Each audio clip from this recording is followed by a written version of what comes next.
Don't I know peace, Hashem, Hashem. Don't I know peace, Hashem. Don't I know peace, Hashem. Don't I know peace, Hashem. Don't I know peace, Hashem. Don't I know peace, Hashem. Don't I know peace, Hashem, Hashem. Don't I know peace, Hashem. Don't I know peace, Hashem, Hashem. Don't I know peace, Hashem. Don't I know peace, Hashem,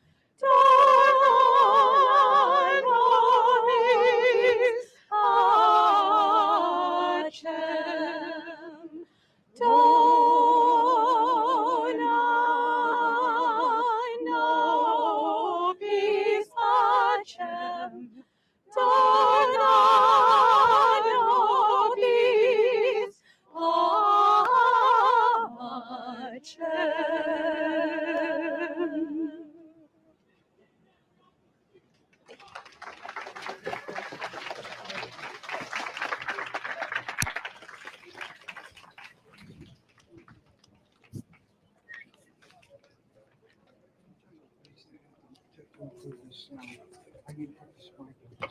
Okay. Okay.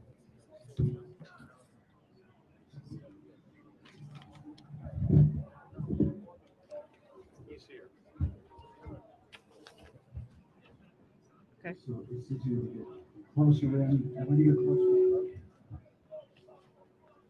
Thank you so much. Wasn't that wonderful? I'd like to introduce Reverend Dr. Terry Strong. She will do the invocation and then her speech. Thank you so much. Just stand on. Miss Terry. I got it.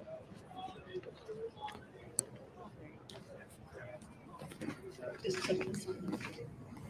Let's put the live stream. Thank you.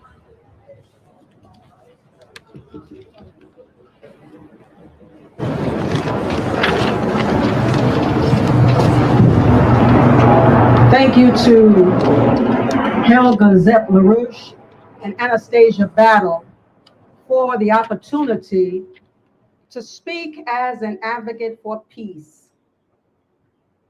Let us pray.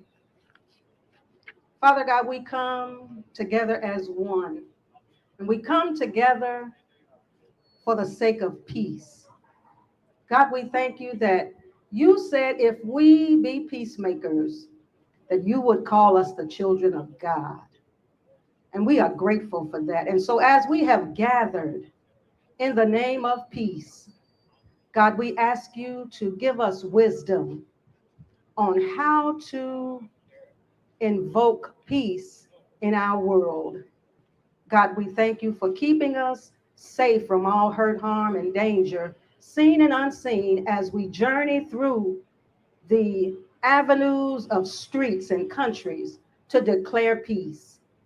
And we thank you for your spirit abiding with us as we endeavor to just spread peace throughout all the land, all your world, God. In Jesus' name we pray, amen.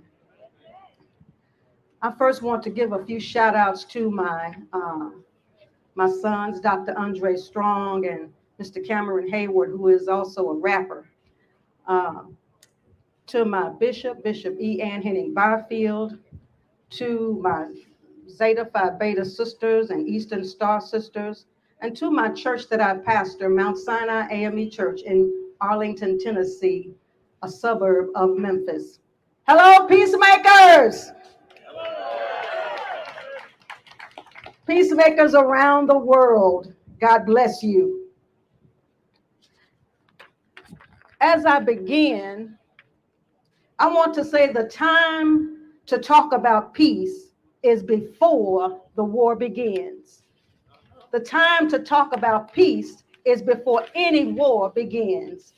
The definition of war, according to the Oxford English Dictionary, says it's a state of armed conflict between different countries or different groups within a country, a state of competition or hostility between different people or groups, or a sustained campaign against an undesirable situation or activity. Not all wars are formalized with official declarations of war between combatants. Conversely, not every ongoing armed conflict is classified as a war. And so our challenge today is simply war. The Modern War Institute says there are 5 reasons for war that a government's leaders experience that causes them to pursue war. They are unaccountable, ideological, biased, uncertain, and unreliable. Unaccountable means no oversight. Ideological means we don't think alike. Biased means how I feel is more important than how you feel. Uncertain means I am not sure of the relationship we have, and rather than talk and communicate about it, well, we escalate to violence. And unreliable means I don't feel I can trust you to communicate and negotiate in good faith. More specific reasons are economic and territorial gain, religious differences, nationalism, civil war, and political revolutions. Often the leaders of countries become primary motivators of conflict by instigating war. All these fall in the category of the leaders lacking confidence in themselves and those with whom they should be communicating. Fighting is simply bargaining through violence. When you don't feel confident in your stance of peace through strength. Remembering the war in Afghanistan, we know that once wars start, they become very difficult to end. Between our 2 definitions, there are currently over 30 countries involved in some type of war or conflict as I speak. Countries subject to prolonged conflict can become war-torn countries that require many decades to rebuild their infrastructures, economies, and functions. So what is the solution? Because of the devastating and costly nature it has, war should always be a last resort with well thought out reasoning and with buy-in from those who will fund and be affected by it, and with the approval of governing bodies and not dictated by a few. Well over $100 billion has been spent on the Russia and Ukraine war alone, not knowing if it's going to be ended peacefully. Therefore, with the financial and weapons pledged, we should demand that there be in place transparency of the need for war and an exit strategy of peaceful means as soon as possible. We should also establish a nonpartisan grassroots World Council of Peace and a joint committee, because a lot of times the people are on one accord when the leaders are not. So I offer you a declaration of hope. There is a movie called Remember the Titans, starring Denzel Washington, that begins with racial division, confusion, hatred, verbal wars, and fist conflicts, and ends with racial peace because they found the commonality of humanity to reach for in unity rather than reaching for division. Therefore, I hope that our reach for the commonality of global humanity for the sake of humanity, which fosters unity and peace, will end the dangers of division and war. The words of Dr. Martin Luther King Jr. remain true, that says hate cannot drive out hate. Only love can do that. So our declaration we offer today is that we declare that unity is more powerful than division. Intelligence is more powerful than ignorance. Wisdom is more powerful than foolishness. Hope is more powerful than doubt. Humility is more powerful than arrogance. Love is more powerful than hate. And peace is more powerful than war.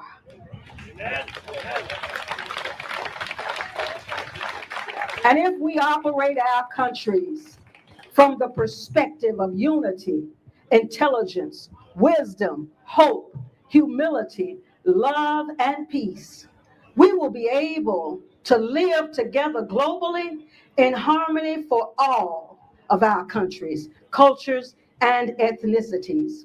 We therefore declare ourselves to be united in peace for our world. For this makes our world livable for all and pleasant and pleasing to Almighty God. In his 1963 speech entitled World Peace, President John F. Kennedy asks the graduates to whom he was speaking to re-examine their attitudes toward peace, the Soviet Union, and the Cold War.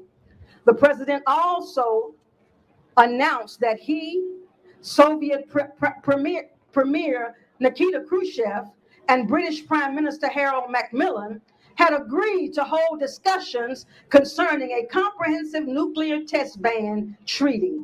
Finally, he explained that the United States would not conduct atmospheric nuclear tests on the condition that other countries would uphold that same promise.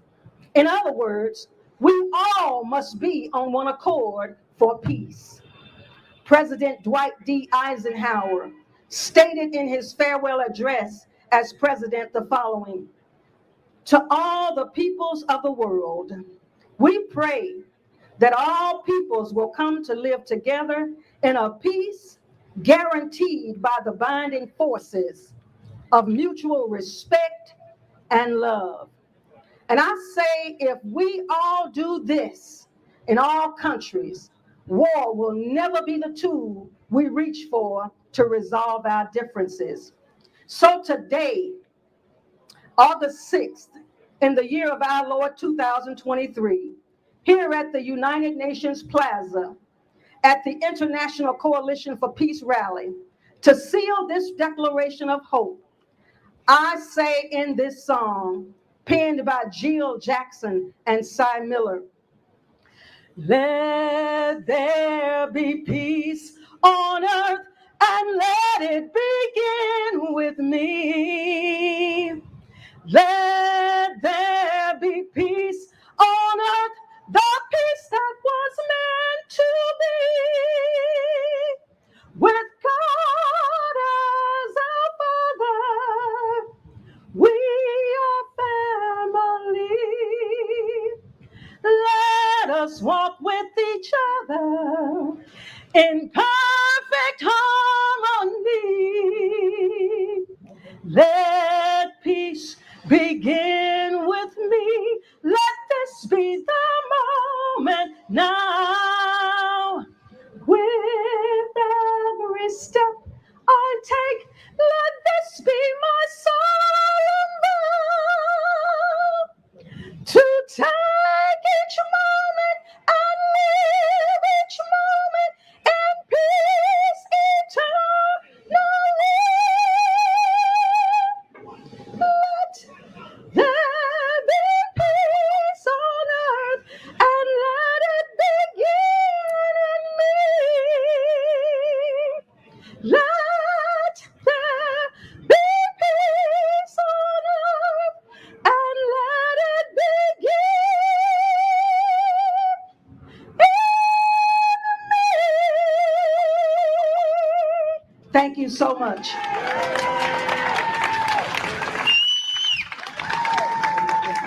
Thank you. you so much for sharing. Oh.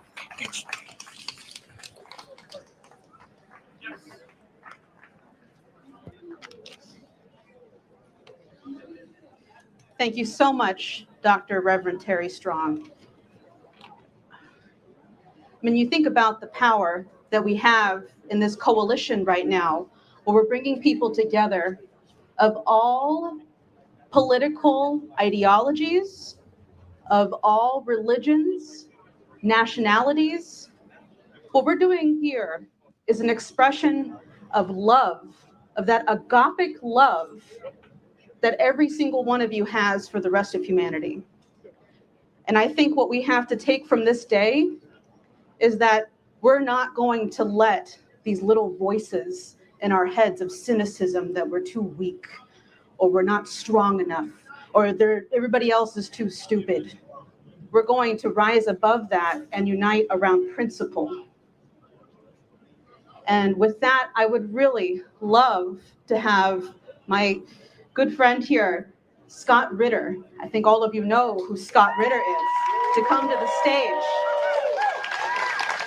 Thank you, Scott. Thank you. You're going to put a microphone on? Yes. There we go. Okay. That's about right. I feel like Eddie Vedder up here or something. Everybody can hear me okay? First of all, I want to thank everybody for coming out today. It's a beautiful day. I want to thank the organizers. This is a wonderful cause. And hopefully we'll be able to take what happens here today and build a community that can bring about the change that we're all looking for. In Chris Nolan's movie, Oppenheimer, there's a very important scene. It's about the man who made the atomic bomb, J. Robert Oppenheimer. He oversaw the team, the Manhattan Project, that built the bomb. And there's a scene in the movie after the bomb has been perfected and tested, the Trinity device, where Oppenheimer is watching two men in uniform packing up the gadget to send away. And he starts to opine on how it could be best used. He says, you know, if you ignite the bomb at a given out, and they cut him off. They say, it's okay, Dr. Oppenheimer, we got it now. We got it. And thus we transferred the world's most deadly weapon away from the scientists who made it into the men who would use it. And they did use it. 78 years ago today, the United States of America dropped one of Oppenheimer's gadgets on the city of Hiroshima. We don't know how many people died. Ranges from 77,000 to 125,000. We don't know. 3 days later, over the city of Nagasaki, we dropped a second gadget. The total casualties go between 130,000 to 250,000 people dead because of these bombs, but we don't know because most of the evidence vaporized. They don't exist. They're gone. The world's most deadly weapons. The men who dropped these bombs, Paul Tibbets and Charles Sweeney, were men of honor.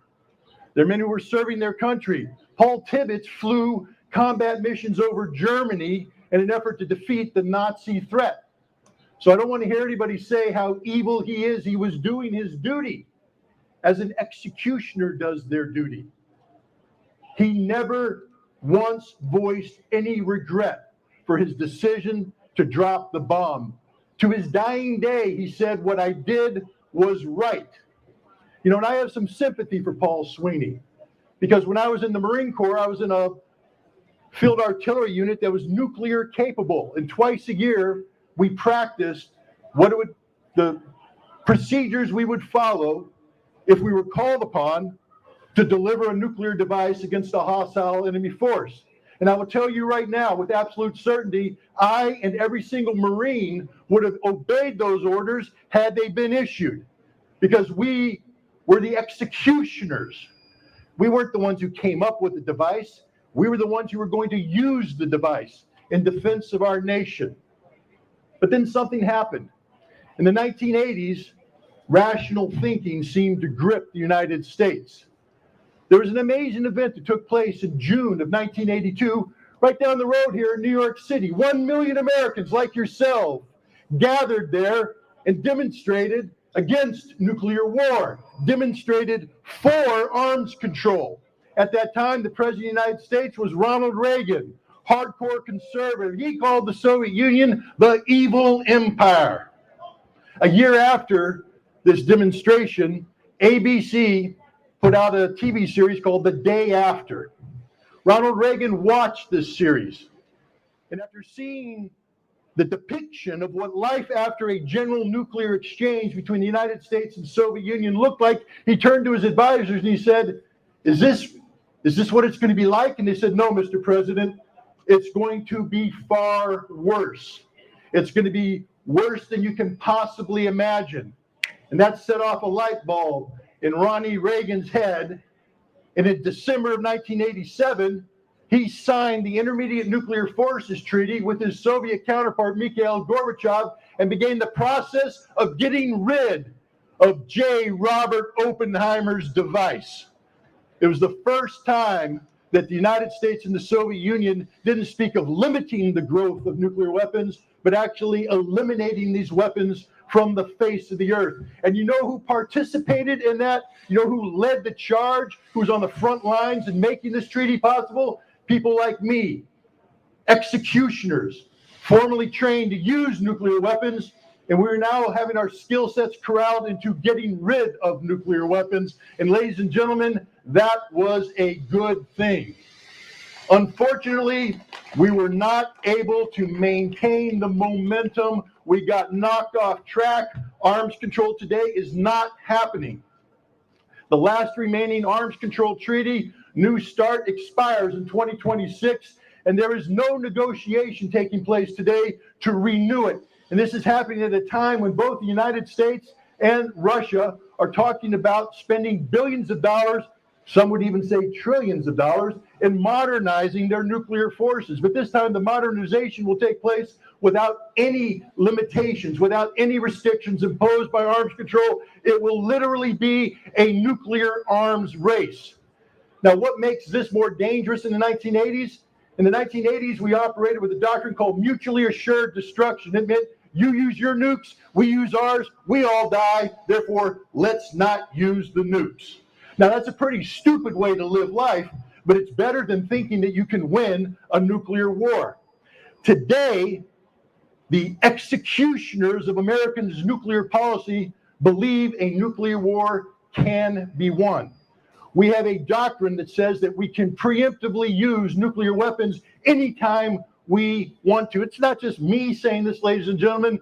We'll take the words out of the mouth of a Trump-era arms control official speaking to the Arms Control Association when he said it is the goal of the Trump administration that every morning Chinese and Russian leaders wake up, they don't know if this is the day we're going to nuke them or not. That's an honest-to-God quote. That's insanity. And yet that's America's policy. Now you'll say, wait a minute, Scott, that's Trump. What about Biden? Biden has the exact same policy of nuclear preemption, a policy that's being implemented without any restraint from arms control. And now we bring in the issue of Ukraine. We have a war going on in Ukraine that's not a war between Russia and Ukraine. It's a war between Russia and the collective West, including the United States. The goals of the United States in this conflict are simple: the strategic defeat of Russia. Now, Russia has said that a world without Russia is a world no one will live in, which means if you try to strategically defeat Russia, they will use their nuclear weapons to protect themselves.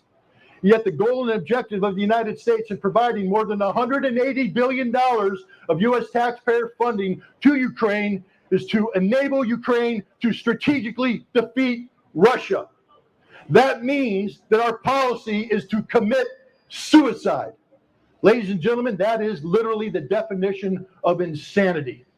That is crazy. Now, today in the United States, there's men and women who wear the uniforms of the armed services of the United States who are sworn to protect our nation. Some of these men and women have the job of using nuclear weapons if and when called upon. These are people like Paul Tibbets who will execute that mission. But you know, the people in the world today that have the ability to employ nuclear weapons don't just speak English. They speak Russian, they speak Chinese, they speak North Korean, they speak French, they speak Indian, they speak Urdu, Hindu, I guess I should be accurate, apologize out there. I'm a Marine, sometimes I say things that I shouldn't. But the bottom line is, we no longer have a nuclear monopoly. If nuclear weapons are used, this is a global problem. But we are the only nation in the world that has a doctrine of preemption. We are the only nation in the world actively pursuing a policy supporting Ukraine with the goal of the strategic defeat of Russia that will result in general thermonuclear war. We are the only nation willingly trying on a daily basis, not just to have Russia wake up and China wake up, questioning whether or not this is the day we will use nuclear weapons. Every person in the world wakes up wondering if this is the day. Now let's go back to the movie about Oppenheimer, that scene. J. Robert Oppenheimer turns to the men in uniform and tries to tell them about the nuclear device. And they say, "We got it here, boss. We got it here." Okay, but now we know. We can't claim that we don't know. No one in this audience can say, "I don't know about the threat." Nobody in the world today can say, "I don't know about the threat." And it's time that we have that meeting again with the executioners, with the men and women who will execute nuclear policy. And this time we turn to them, and when they try to say, "We got it here," we say, "No, we got it here. It's over. The day of nuclear terrorism is done. We must learn to recapture the spirit of disarmament that gripped Ronald Reagan, and there's no one out there right now that's more conservative than Ronald Reagan, that gripped him in his heart to make him believe that having nuclear weapons was insanity and the best course of action for the United States and the world was nuclear disarmament. We need to recapture that spirit, and I'm hoping that today we can begin a process that leads to a moment next summer when we can put 1 million people back into Central Park and send a signal to those who wish to represent us in the White House that nuclear disarmament is the only direction for the United States, that the day of the executioner is over. Thank you very much. Thank you so much. Thanks. Thank you. Oh, yeah, I'll take that.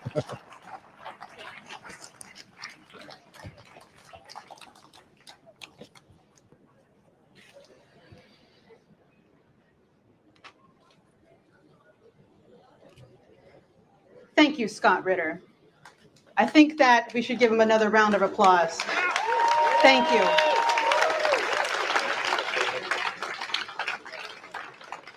I think it's very important that people of the military step out to speak against this. A good friend of ours, Ray McGovern, said we need more of these whistleblowers. We need more people like this to take that kind of courage and say and do the things that must happen now. And so thank you so much for joining us today, Scott. Next, I would like to invite Gerald Salenti to come to the stage.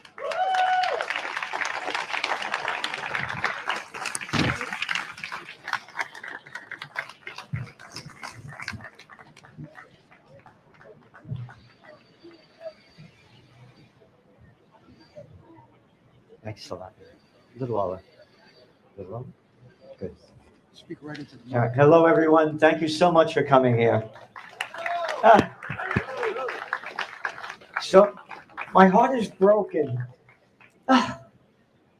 Here we are at the United Nations. United nothings. United nitwits. Where are all you United Nations for peace? How about pieces of crap? Hey, look at that United Nations, the American ambassador to the United Nations. I remember her well, Madeleine Albright. How about Madeleine not all that bright? The Madeleine Albright that's on 60 Minutes with Leslie Stahl. And Leslie Stahl asks Madeleine, are the deaths of over 500,000 Iraqi children under the age of 5 worth the sanctions that Bill Clinton and his war activities have caused. Yeah, that's the Bill Clinton that every time he got caught with his pants down, it's bombs away over Baghdad. Yeah, and Madeleine Albright says, yes, it is. America in the back of all the currencies. In God we trust. What God you talking about? Oh, hey, where are all the Seventh-day Adventists here? You waiting for the 8th day? Hey, where are all you Quakers? You died in an earthquake? Where are all the religions? How come you're not here speaking out for the God that you say you love and adore to bring peace on earth, goodwill to all? Where are you? It's a disgrace. Hiroshima, huh? Yep. Today, they're talking about that. Humanity for peace. Hiroshima, Nagasaki has got rid of a real man, a real courageous man, a patriot, just said about, they don't even know how many hundreds of thousands of people we killed for nothing. The war was over. So, I do these podcasts every Wednesday with Judge Andrew Napolitano. And he said, you know, the United States put sanctions on Japan.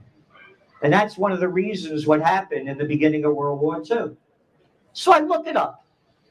Now, I'm not a kid. I've been around a long time. I just looked this up. And it's in History Today. Mainstream propaganda outlet, right? You got to believe what they say. You ready? On July 26, 1941, President Franklin Roosevelt seizes all Japanese assets in the United States. Hey, wait a minute, seize Japanese assets? You mean he stole their money and everything else? Yeah, that's right. Why did he do it?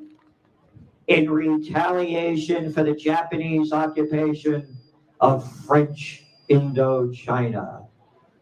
Hey, what do I care what's going on over there? And what the hell are the French doing over there in French Indochina? How about calling it Vietnam? How about calling it Cambodia and Laos? How about them stealing all the rubber and the tin and slaughtering the people? Why, those dirty Japanese, they're taking it away from the French. All right? On July 24th, Tokyo decided to strengthen its position in terms of the invasion of China by moving through Southeast Asia. France agreed the occupation of its Indochina colonies. Japan followed up by occupying Cam Ranh Naval Base, 800 miles from the Philippines, where American had troops. What the hell are we doing in the Philippines? That's none of my business. I, Gerald Celente, am an American patriot who observes our founding fathers like George Washington, the cat that crossed the Delaware, yeah, him, his farewell address. Oh, the President of the United States that fought, unlike the little boys that we got here now, that love war, that couldn't fight their way out of a paper bag.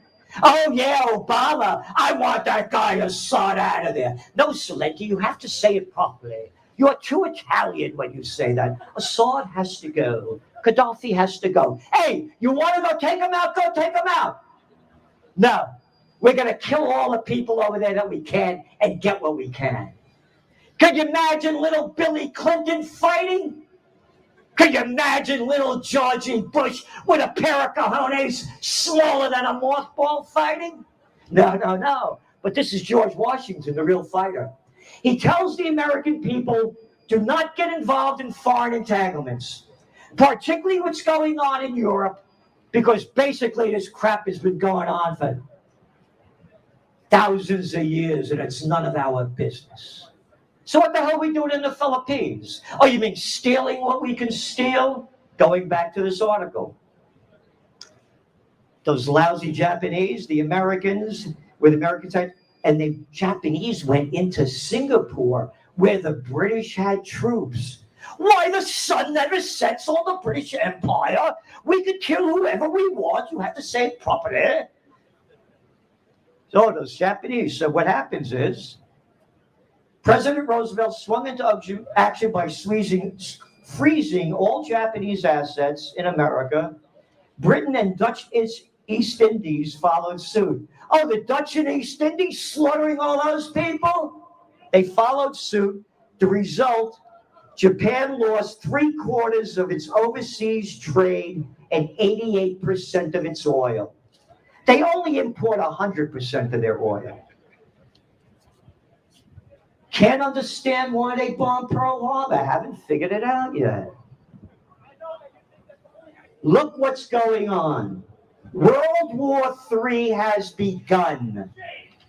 There's going to be a false flag event or a nuclear exchange. They're warning us about it. They're saying it over and over again. And little boys and girls in Business Insider and others are running articles what to do in case of a nuclear attack. Yeah, how about bending over and kissing your butt goodbye? Read the farewell address, not a farewell address, excuse me, the address from President John F. Kennedy to graduating students at American University, June 1963. It's all about peace. He says we shouldn't hate the people in the Soviet Union. Over 20 million of them died in World War II. They lost their homes, their factories, their farms, the equivalent of Chicago East. If we go to nuclear war against the Soviet Union, the life on Earth will be destroyed in 24 hours. That was 1963. As Scott Ritter said, it's 100 times worse now if we have nuclear exchange. 5 months later, Jackie is dead. He ends the speech by saying America will never go to war. And by the way, the only candidate that I support right now is Robert F. Kennedy Jr. Think about it. Your uncle was assassinated and your father was assassinated, as he said, by the CIA. What kind of heart would you have? And RFK Jr. is coming out for peace. And he's saying what we're saying for Occupy Peace. Close all the bases overseas. Bring home the troops. Rebuild America. Secure the homeland. This is a disgrace. Where are all the people? They're robbing us of our money. They robbed us of our freedom. How could you be so damn stupid to look up to a guy that's out of his mind like Joe Biden? No, I like Mitch McConnell, frozen stiff. Look at the imbeciles. Hey, how about Dianne Not-So-Feinstein? Almost dead, but hey, I'll tell you what to do. When are the American people going to raise to the spirit of our founding fathers? To bring life, liberty, and the pursuit of happiness back to the hearts and souls of the people. Thank you so much for doing this rally. And we have to keep this going. We have to unite. As Scott said, there were over 1 million people in New York City protesting the nuclear war. The nuclear armaments back in the 80s. Hey, where are all you, my generation? All you anti-Vietnam clowns? Oh, you were getting drafted. That's why you cared back then. Where are you now? Where is everybody? We have to stop World War III. It's begun. There's going to be again a false flag event or a nuclear exchange. And the people march off to war like that. And as I said, when all else fails, they take you to war. The economy's failing. People living paycheck to paycheck. When, again, you want to know how stupid the people are? 88% of the people swallow the crap spewing out of that little daddy's boy born on third base and thought he had a home run, little Georgie Bush. We're going to get that guy Osama bin Laden. Get him alive. 88% of the people swallow it. When all else fails, they take you to war. And failure is on the near horizon. Thank you all for coming. Thank you for all that you do. Thank you for putting on this rally. And again, if you believe in RFK Jr., do what you can to support him, because they don't want him. They want war. Amen and amen. See ya.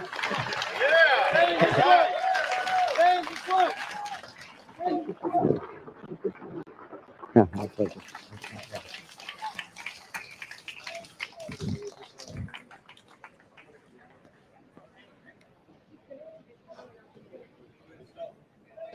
Thank you, Gerald Salenti.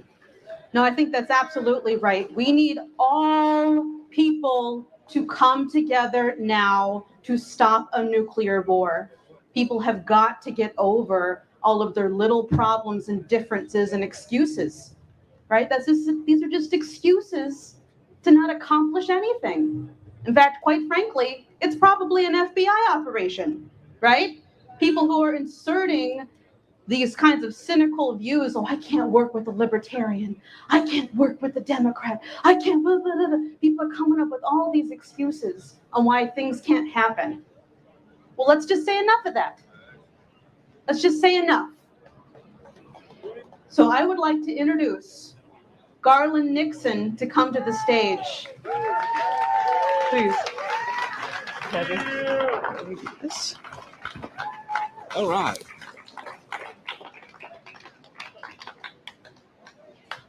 I have to go with my timer because I'm just OCD like that. I may go like 1 second over and then I totally freak out. So what I'd like to do is talk to a different group. I love you people, love you all, but we got to talk to some of the people who are in this group. Certainly we've got some people here from Langley, Virginia, from the Hoover building, the FBI building. You know you're there. Thank you for helping to fill out the crowd.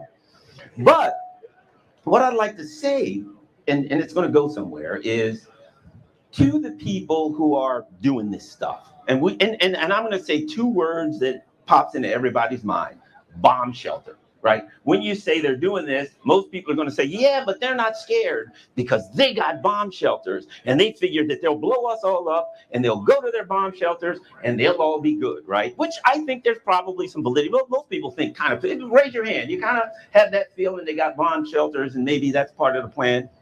Okay, so to them, I'd like to throw this out to you. Just think about the people. You know you're watching it right now. Eventually, let's just say your plan goes down and you end up in the bomb shelter. Because right now, what are they afraid of? They're afraid that the little people will all wake up and rise up against their totalitarian ways and take over things, right? Well, let's just say they get what they want. They end up in a bomb shelter. So there they are in the bomb shelter. Now, in a bomb shelter, you're a billionaire, you're Bill Gates or somebody, you're a senator, you're whatever. You're in the bomb shelter, you're living good.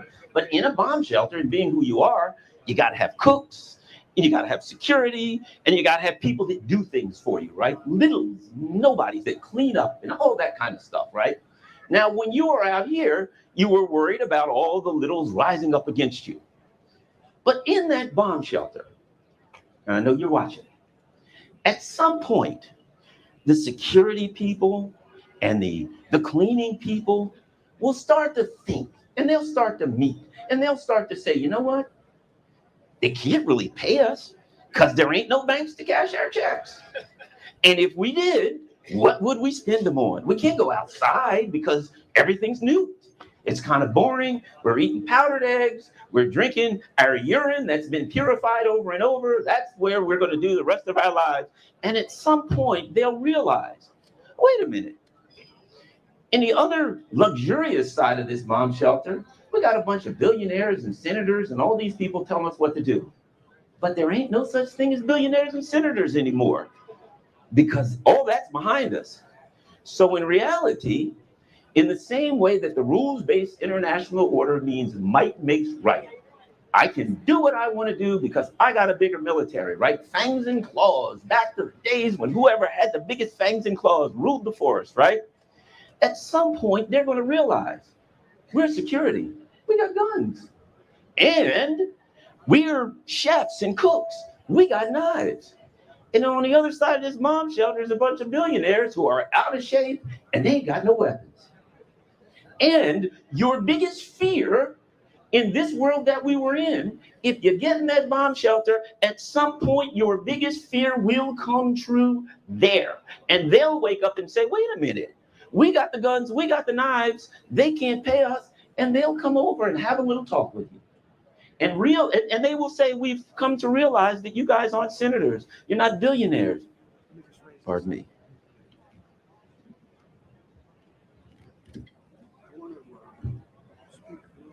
All right. Let me raise it up. Thank you. They'll come to realize that everybody's the same, except they got guns and knives and you don't. That's going to be the thing. That the rules-based international order in the bomb shelter is simply going to be the people with the weapons and the power, and the most people are going to have the power. And at that point, you will meet your fate. At that point, the thing that you feared that people here, that the average, regular, everyday working class person would wake up one day and would rise up against you, at that point in your bomb shelter, that is bound to happen. There's no way that doesn't happen. There's no way that people sit in a bomb shelter for 6 months, 8 months, or a year and don't start to kind of philosophize and realize the power dynamics, and you are going to lose in the worst possible way. And they're going to realize that all of their family is dead, that everything they know is gone, and you're the one that did it. So I say to the neocons and the people in Congress and the people in power who are acting in such a reckless manner with our lives, thinking that maybe somehow they can escape and they can go into the bomb shelter. First of all, what kind of life is that?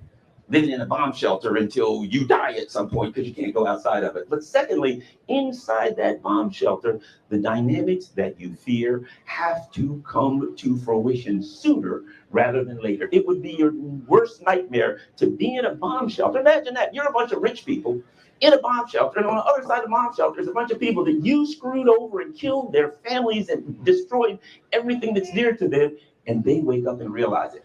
I say that to them, just maybe it'll scare them enough with reality that they'll think about not doing it. But that particular little story should be a story for us. Let's not wait for the bomb shelter. The fact of the matter of it is, if we ever come to the reality that there's more of us than there are of them, far more of us than there are of them, we ever come to the reality that we need to stop arguing over Trump or over this guy's a libertarian, this guy's a socialist, this person's a trans person, this person's a whatever. That the things that they bring up to keep us arguing amongst themselves, right? Ourselves. That they always have it's Putin, or it's Xi, or it's somebody, and it's Assad. They always have a boogeyman 7,000 miles away that we're supposed to be scared of. And as long as we're afraid of the boogeyman 7,000 miles away, we won't look at Capitol Hill. We won't go right up to Wall Street. We won't look at the people who are responsible for sending our jobs overseas. And doing all the things they've done to make our lives a living hell, and now bringing us to the very doorstep of nuclear disaster. So in the same way that my story of the bomb shelter is a simple one, sooner or later the dynamics are going to be obvious. Let's get the dynamics obvious now, and let's make sure that we understand. Look, in that bomb shelter, the cooks and the security people, and you're going to have technicians. The technicians are going to be much better trained. They're going to have highly educated. You're going to have various groups, but at some point they're all going to come together and realize the smallest group in this bomb shelter are the people that caused all the problems. Perhaps we should address that. They might want to read Something about the Donner Pass. I think that may be a consideration. But the bottom line is this, that's where we are now. The people that are causing all the problem is the smallest group, the tiniest fraction of 1%. There's too many of us. Stop obeying, stop doing what you're told, stop accepting their rules. And I'm not saying just run out like a crazy person and streak down the street naked. I'm saying act in a way that gets something done, act uniformly. But we have the power, we have the most people by far, and if we act and act with force and we act with integrity, it's where we're not violent, we're not doing the things that we tell them not to do. Last, I'll say this, and this sums it all up. There's only one way to peace if you want the world to be peaceful. There's only one way to be peaceful. To be peaceful. The only way to bring peace to the world is to be peaceful. So everyone, when you leave here, ask yourself in your personal life, are you being peaceful? Are you being the person that you want your town, your village, your society, your country to be? So thanks a lot, everybody. Keep up the good work.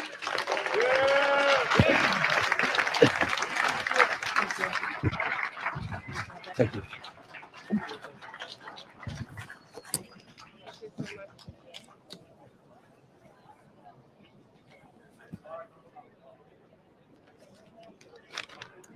Thank you, Garland. Thank you, Garland Nixon. Man, you guys are an amazing, amazing crowd here today. Look at all that love in your eyes, the determination. Next, we're going to read a statement that was sent in from the founder of the Schiller Institute, Helga Zepp-LaRouche, who is a personal, very good friend of mine. She titled it the UN Rally on Hiroshima Day, August 6, 2023. To all the courageous people demonstrating today for peace, we have to wake up people all over the world. Never before was mankind in a bigger danger to annihilate itself in a global nuclear war. Of the more than 12,000 existing nuclear weapons, which are today up to 1,000 times more destructive than the bombs of Hiroshima and Nagasaki, 3,800 are immediately deployable and about 2,000 are launch on warning. If it comes to nuclear war, as there are politicians today who are recklessly taking into account the use of these weapons, not even a historian will be left to investigate how it could come to this incomprehensible catastrophe. If it happens, the people who die in the first minutes will be the comparably lucky ones, for in the following days, months, and years, all life on this planet will become extinct, both through total radiation and a nuclear winter of many years. Everything what have thousands of generations struggled for, all sorrows and joys, all poems and songs will vanish forever. We demand the immediate controlled destruction of all nuclear weapons. But even more profoundly, we demand the realization of a new global security and development architecture, which takes into account the security interests of all nations of this world, big ones and small ones. This architecture must overcome the geopolitical bloc formation once and for all and put the interest of the one humanity first. The precondition for this is a new just world economic order, which allows every nation and every human being to fully develop all of their innate potentials. Let us unite the peace movements all over the world with the nations of the global south for the realization of a new paradigm in the history of the human species. The new name for peace must be development.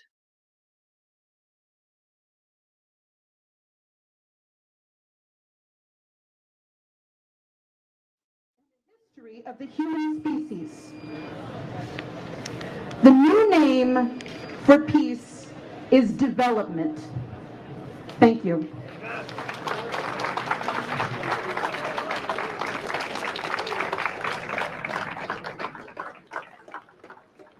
What a wonderful statement and a wonderful peace-loving woman who has led us into this rally and beyond in the International Peace Coalition. And thank you, Anastasia. Is it on? We love you, Anastasia. Thank you. I love you too, Anastasia. I'm going to read a statement from the former president of Guyana, Donald Ramotar. Dear friends, I send you the best greetings and solidarity on your heroic efforts to bring peace to our world and to prevent any further deterioration to the grave situation existing in the Russian-Ukrainian conflict. It is quite possible that this situation can escalate into nuclear conflagration. This is why your action today is of immense importance. It is a fundamental democratic issue. We, the vast majority of people in this world, are opposed to war. We deplore the loss of young lives that are being wasted so wantonly.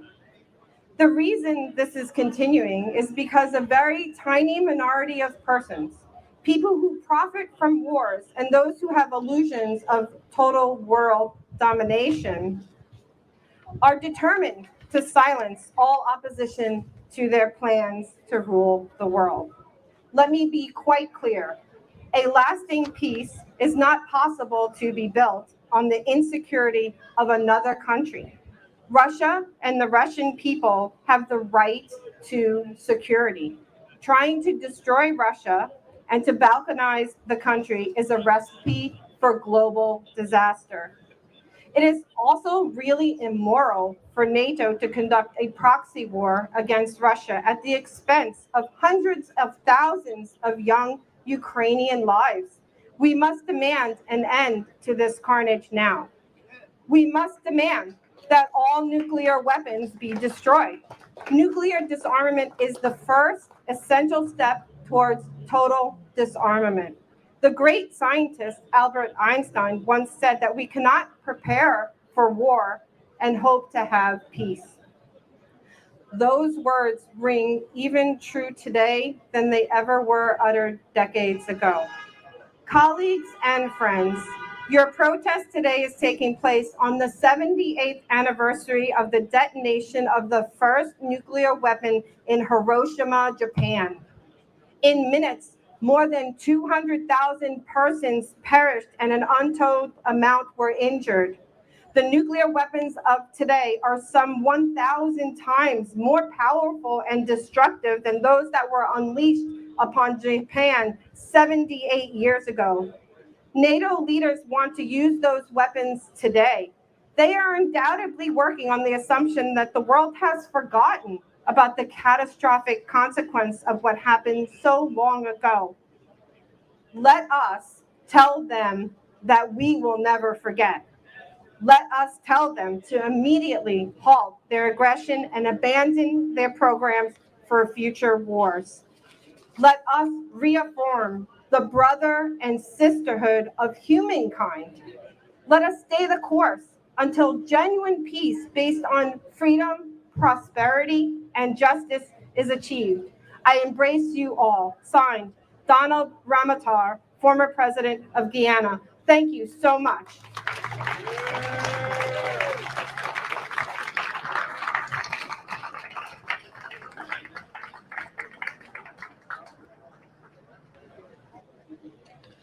Thank you for your statements, Helga Sepp-LaRouche and former President of Guyana, Donald Ramotar.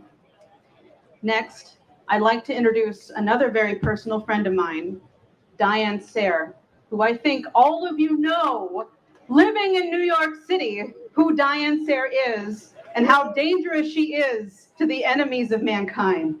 Please join us today.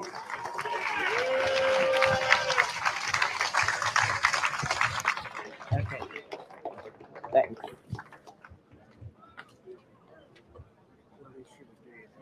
That's fine. Thank you, Anastasia and Irene. Thank you, everyone, for coming out today.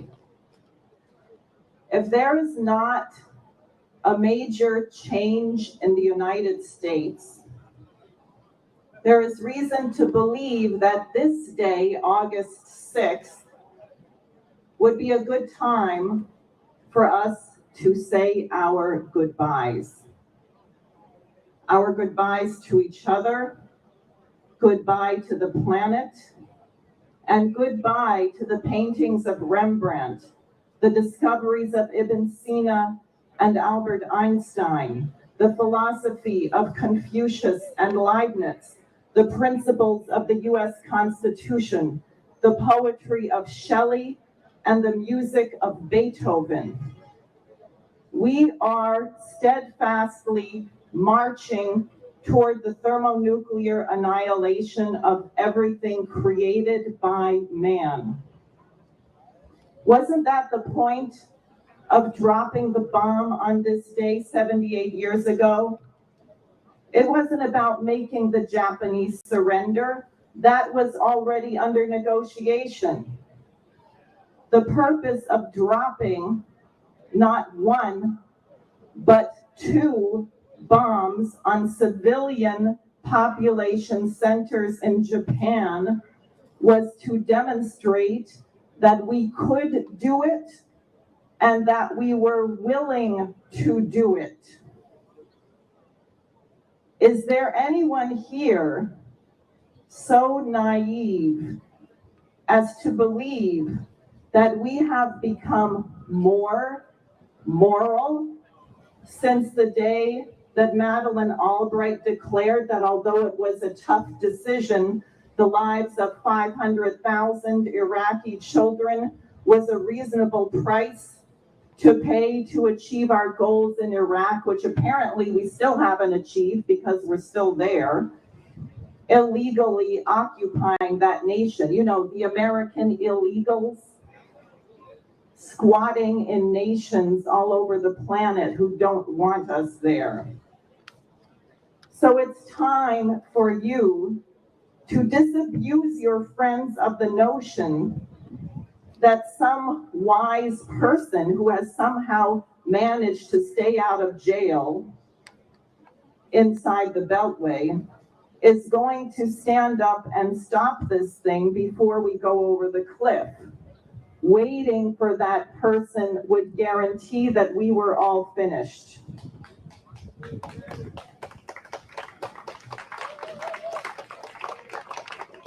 But having said that, I am not pessimistic. I'm optimistic because I don't intend to allow the annihilation of the human race to occur while I have breath to fight. I know we are here today because we agree that we cannot let this happen.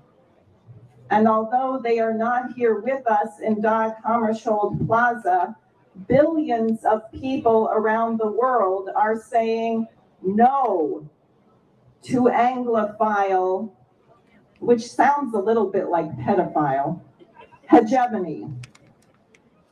The leaders of African nations are banding together with Russia, China, Brazil, and others, and they are saying, no, you cannot make us send weapons to Ukraine for your proxy war with Russia. No, you are not going to tell us whom we may elect as the president to lead our people.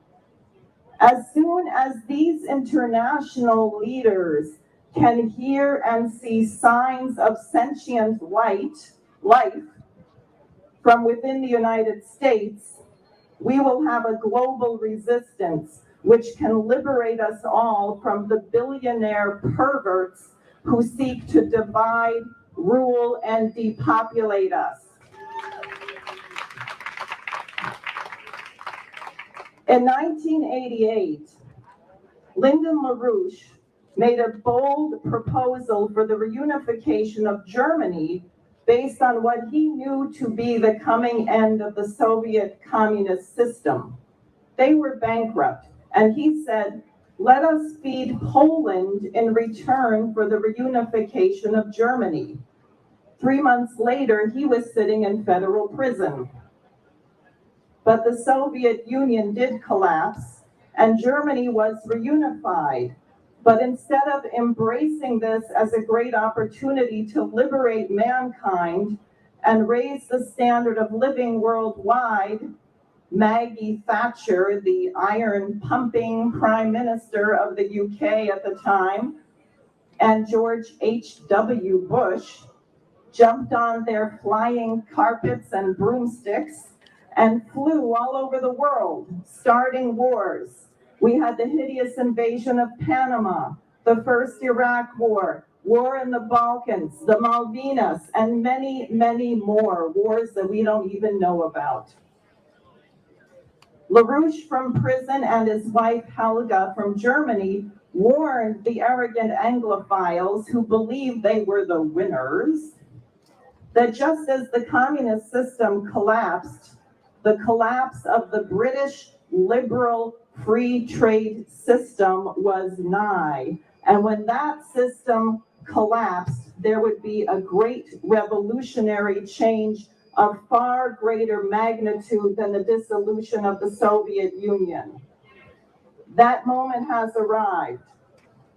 As Jamie Dimon of JP Morgan Chase gobbles up one bankrupt bank after the next, subsidized by taxpayer-funded bailouts, I am sure that there are plenty of Wall Street and City of London insiders wallowing in their dirty diapers in secret board meetings trying to figure out what to do. I don't know what to do. Let's overthrow Putin. Let's overthrow Xi Jinping. Then it won't matter if we collapse because at least they won't be running the show anymore. Well, it ain't working. The beautiful irony is that the more that they try to destroy other nations, the faster they destroy themselves. I think that's how God intended for things to work. So we're on the brink of thermonuclear war because that is all they have left to do. I and others here are running for office because that we know we have to shift the United States. But I think November of 2024 may be too late. We need Americans in the streets now.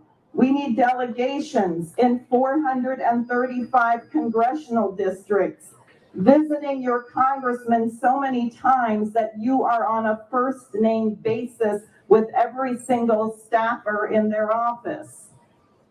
Anyone who supports one more nickel going to Ukraine should never be elected for anything ever again. Anyone who votes to impose sanctions on nations to starve their children to death for regime change purposes must never be elected again. And they should know that now. Julian Assange should be released from prison immediately.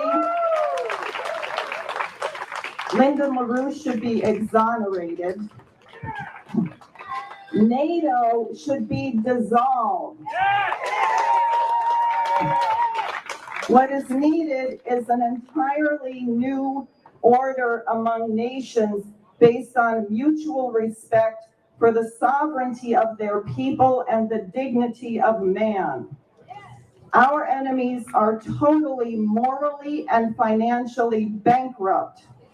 So we must seize this moment to firmly establish a Republic of the United States of America, which doesn't meddle in other nations' internal affairs, but demonstrates by our own actions within our own borders that truth has standing, that justice will be served, and the people protected, so that through their talents, they may contribute to the betterment of mankind. Thank you.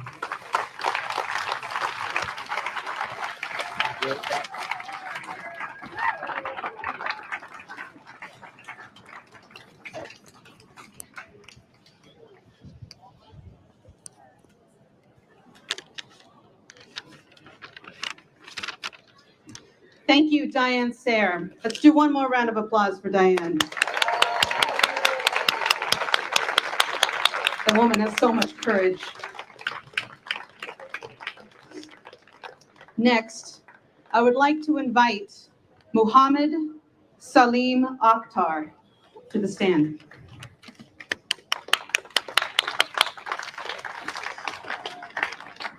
Thank you. Thank you. Can I give you this? Oh, okay. There you go. You speak closely to Yeah. the mic? Yeah, that's fine. Yeah, speak closely. Thank you. In the name of Almighty God, the most merciful and the beneficent.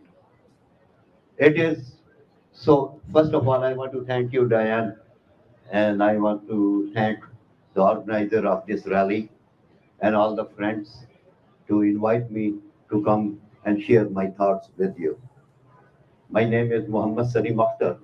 I represent the American Muslim Alliance. It's a national organization as the national director, and also American Muslim Task Force on Civil Rights and Elections.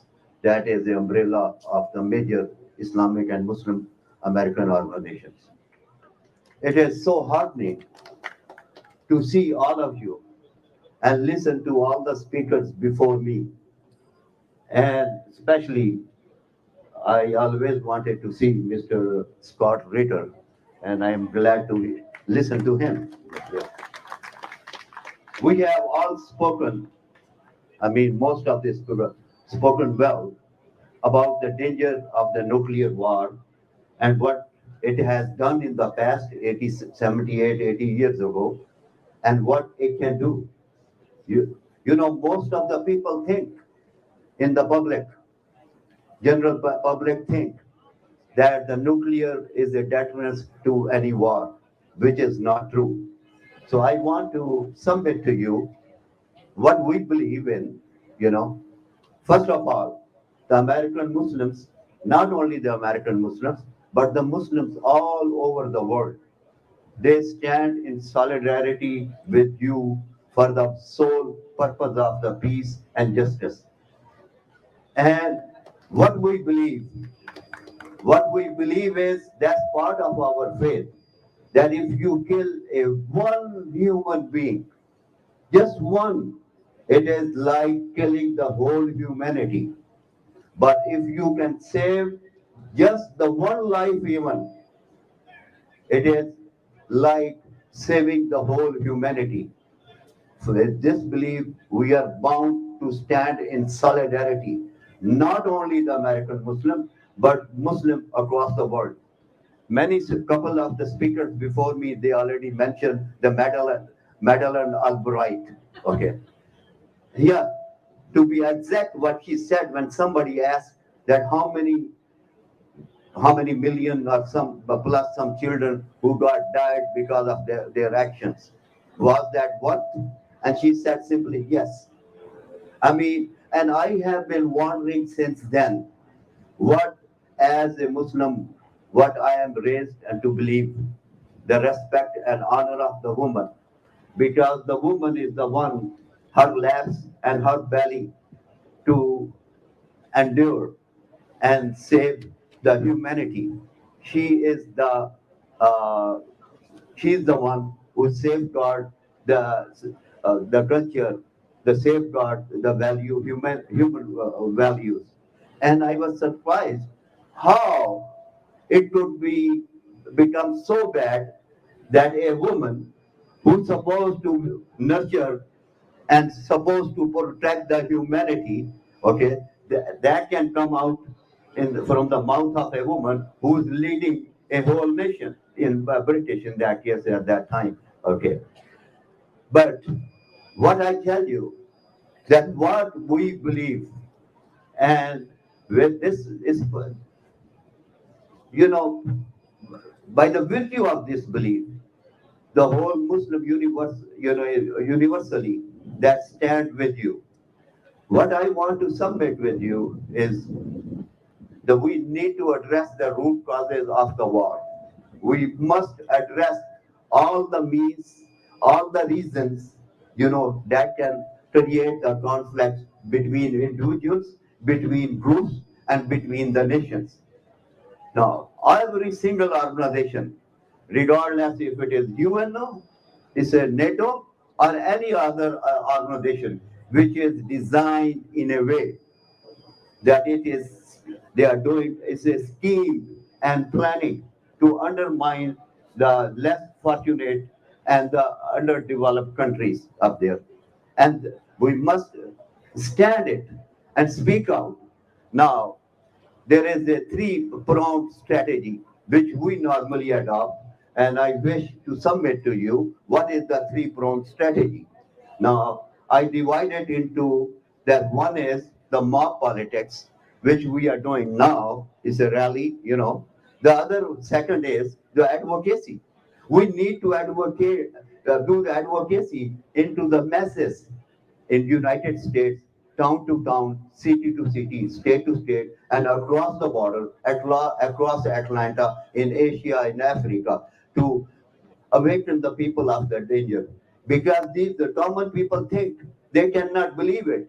The human has a short memory. They do not remember that's what happened 78 years ago. It can happen again. So we have to awaken up the common people. So that's the advocacy we need to take out, and we need to do the diligent work. We believe, and we do, and we practice in a non-violent struggle. Our struggle is very non-violent.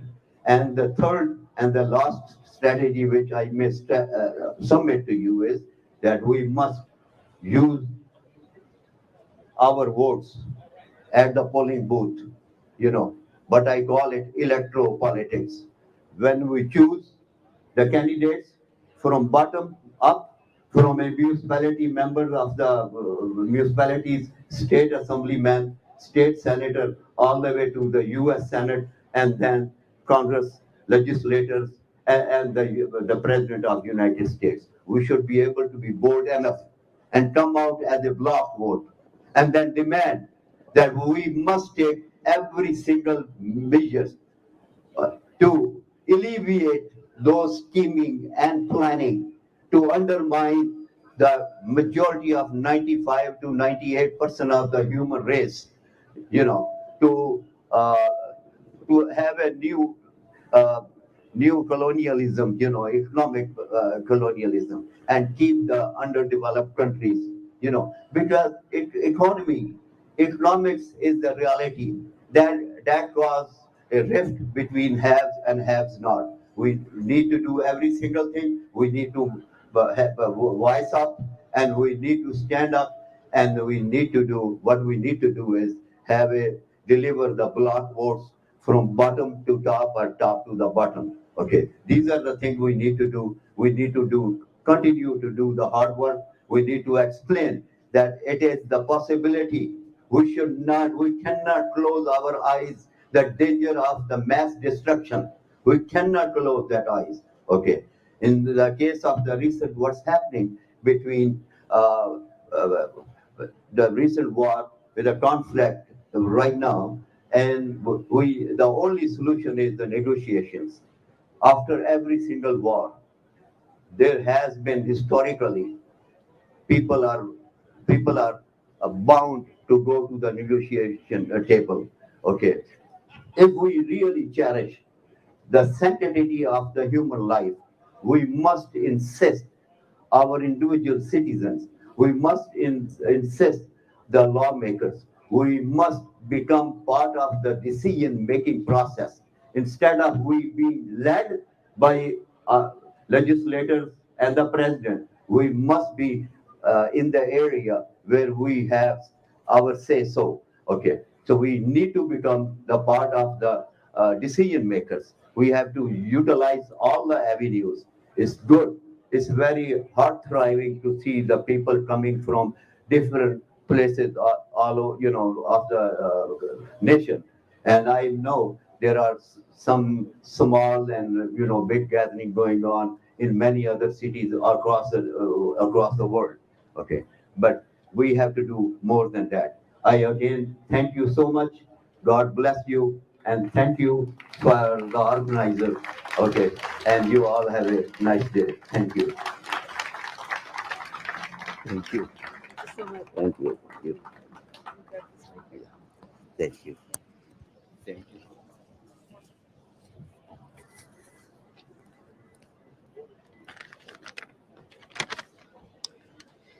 Thank you, Mohammed Salim Akhtar, the National Director of the American Muslim Alliance. Very important that you were here today. Thank you so much. Next, I would like to welcome the president and founder of the Ghanaian American League of Friends for Freedom. His name is Amadou Diallo. Please come to the stage.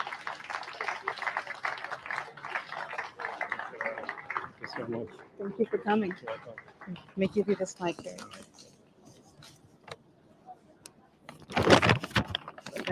Got it? Hello, everyone. I think we are a bit quiet here. I think we should know why we are here. We're here because I think humanity is on attack. And it's our responsibility not to be quiet.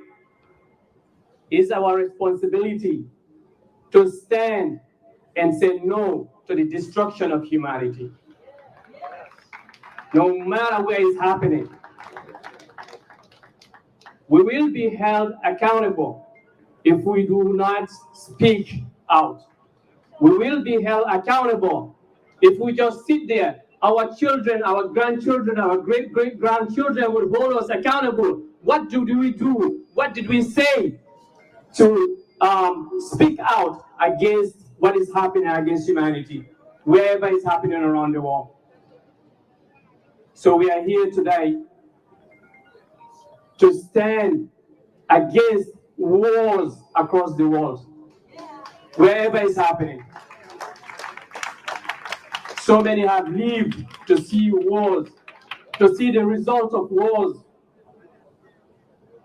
We don't want to sit and be quiet without saying anything, without doing anything.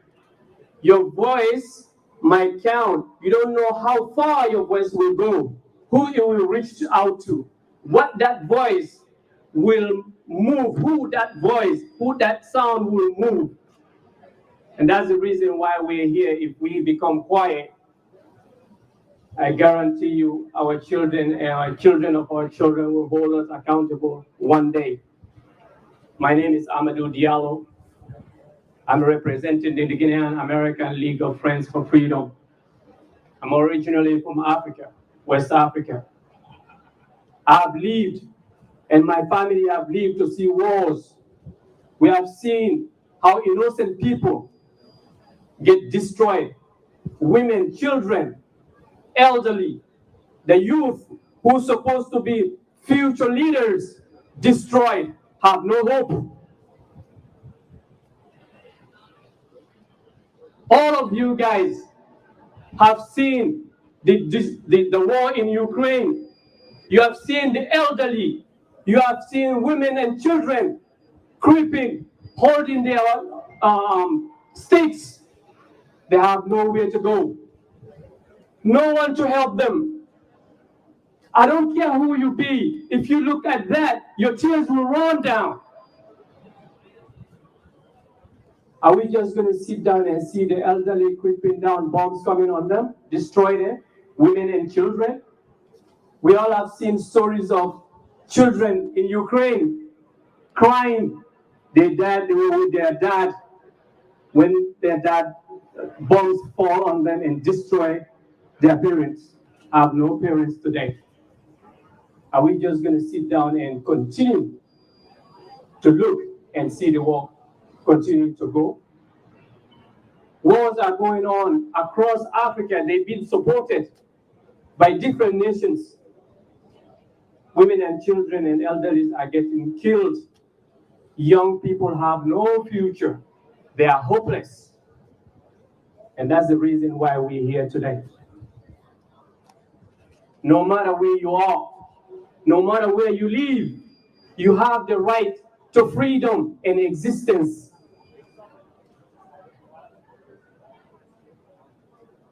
Today, the consequences of the war in Ukraine, Africa is suffering, Europe is suffering, Asia is suffering, North and South America is suffering. Young people in these nations, in this world, this part of the world, have no hope, brothers and sisters. That's the reason why we're here today. We are calling upon the world leaders to come together and bring an end to this war across the world. Yes. No one wins, brothers and sisters. And that's the reason why we're here today. Peace for humanity. Peace for humanity is what's going to help us bring these leaders together so they can make the right decision and stop wars in Ukraine, wars across the world. For peace we stand. Yes. For peace we stand. And for peace we stand. Thank you, everyone. Thank you so much.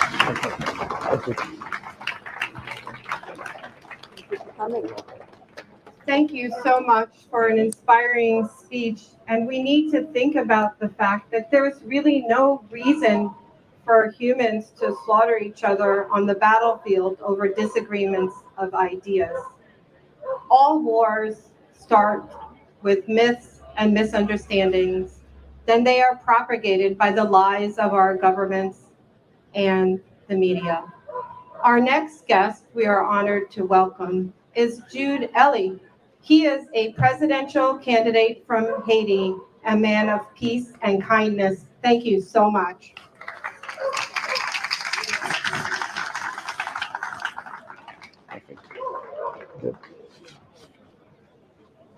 Good afternoon. It's an honor for me, first of all, to introduce Gloria Starkins, which is the Dean of UN, and some friends who flew from Japan to be here tonight with us. First of all, please join me in a minute of silence for the victims of war.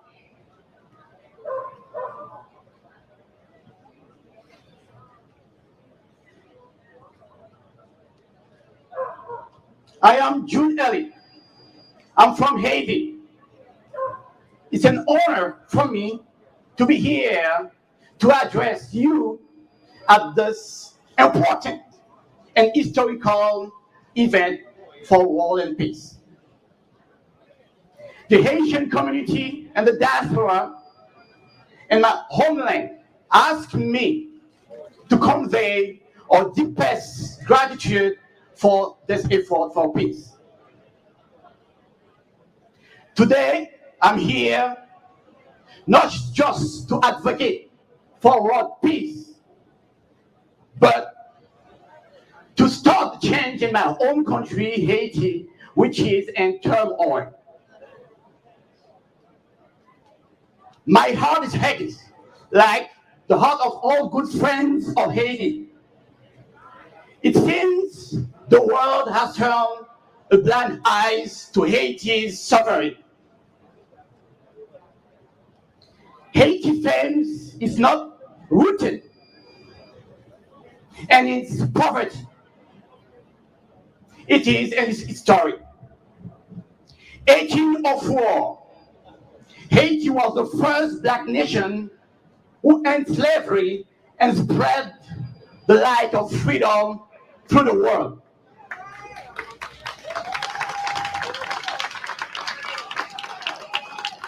Why now?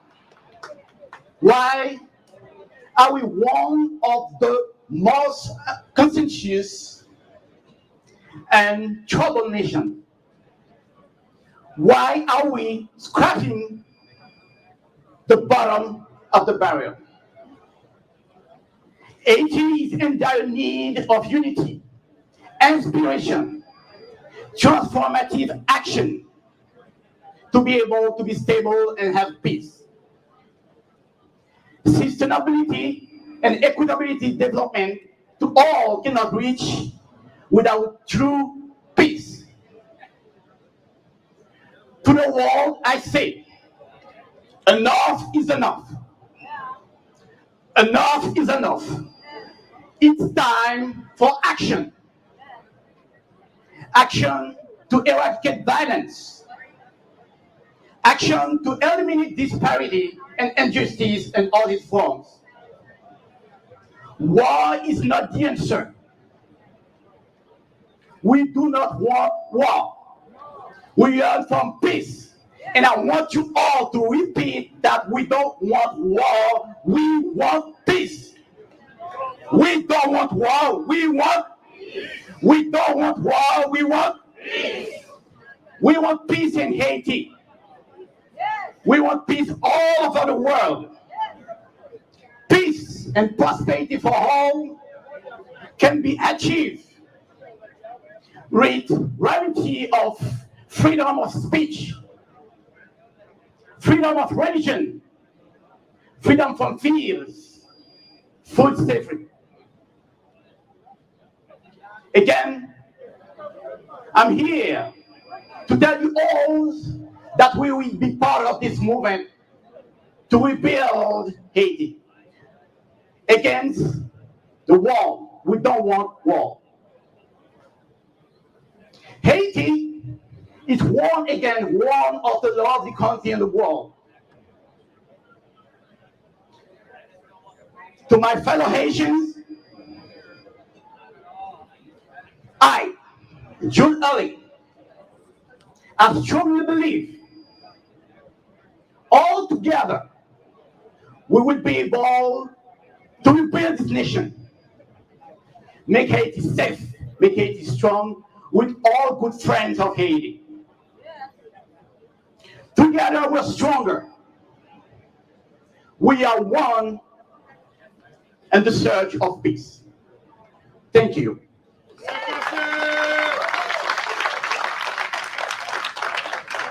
Thank you so much. Good. I'm going to grab your mic. Please do.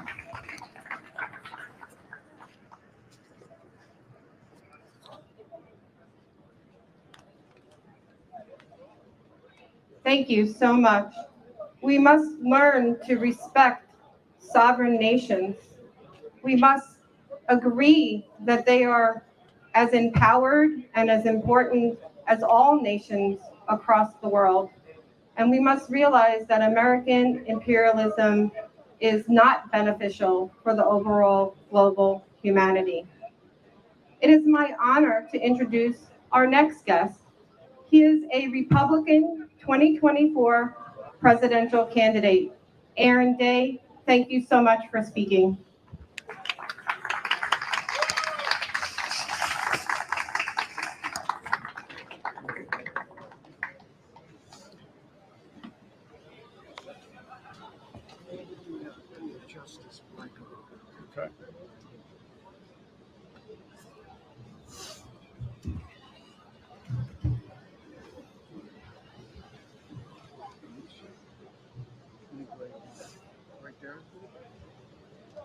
Can you hear me?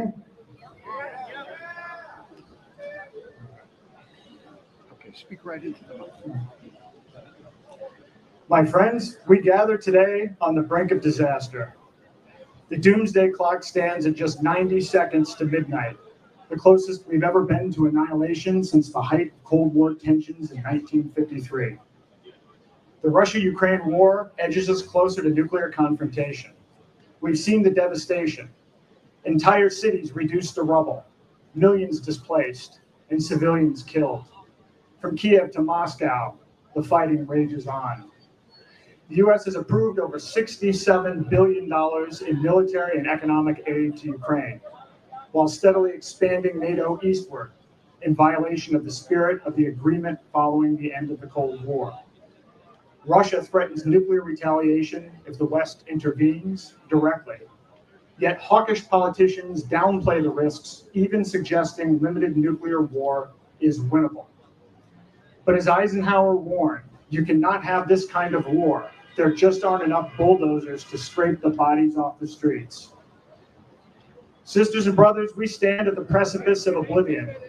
Just a fraction of the thousands of ready warheads ignite global annihilation. So I ask you, Is this the world we wish to leave our children? A world forever poisoned by radiation, with survivors struggling atop the smoldering ashes of civilization? Or can we yet summon the wisdom and courage to pull back from the brink? On this solemn anniversary of nuclear destruction, we condemn the heedless rush towards war. We mourn lives sacrificed in all conflicts fomented by imperial greed. And we vow to reclaim America's destiny, not as an exporter of violence and war, but as a beacon of hope. Like Dr. King's dream, everyone here shares a dream that one day all people will stand together and say no to the warmongers driving humanity to extinction. We know this dream is possible because we see the seeds of unity here today. We are parents, teachers, students of all races, faiths, and background, yearning for peace.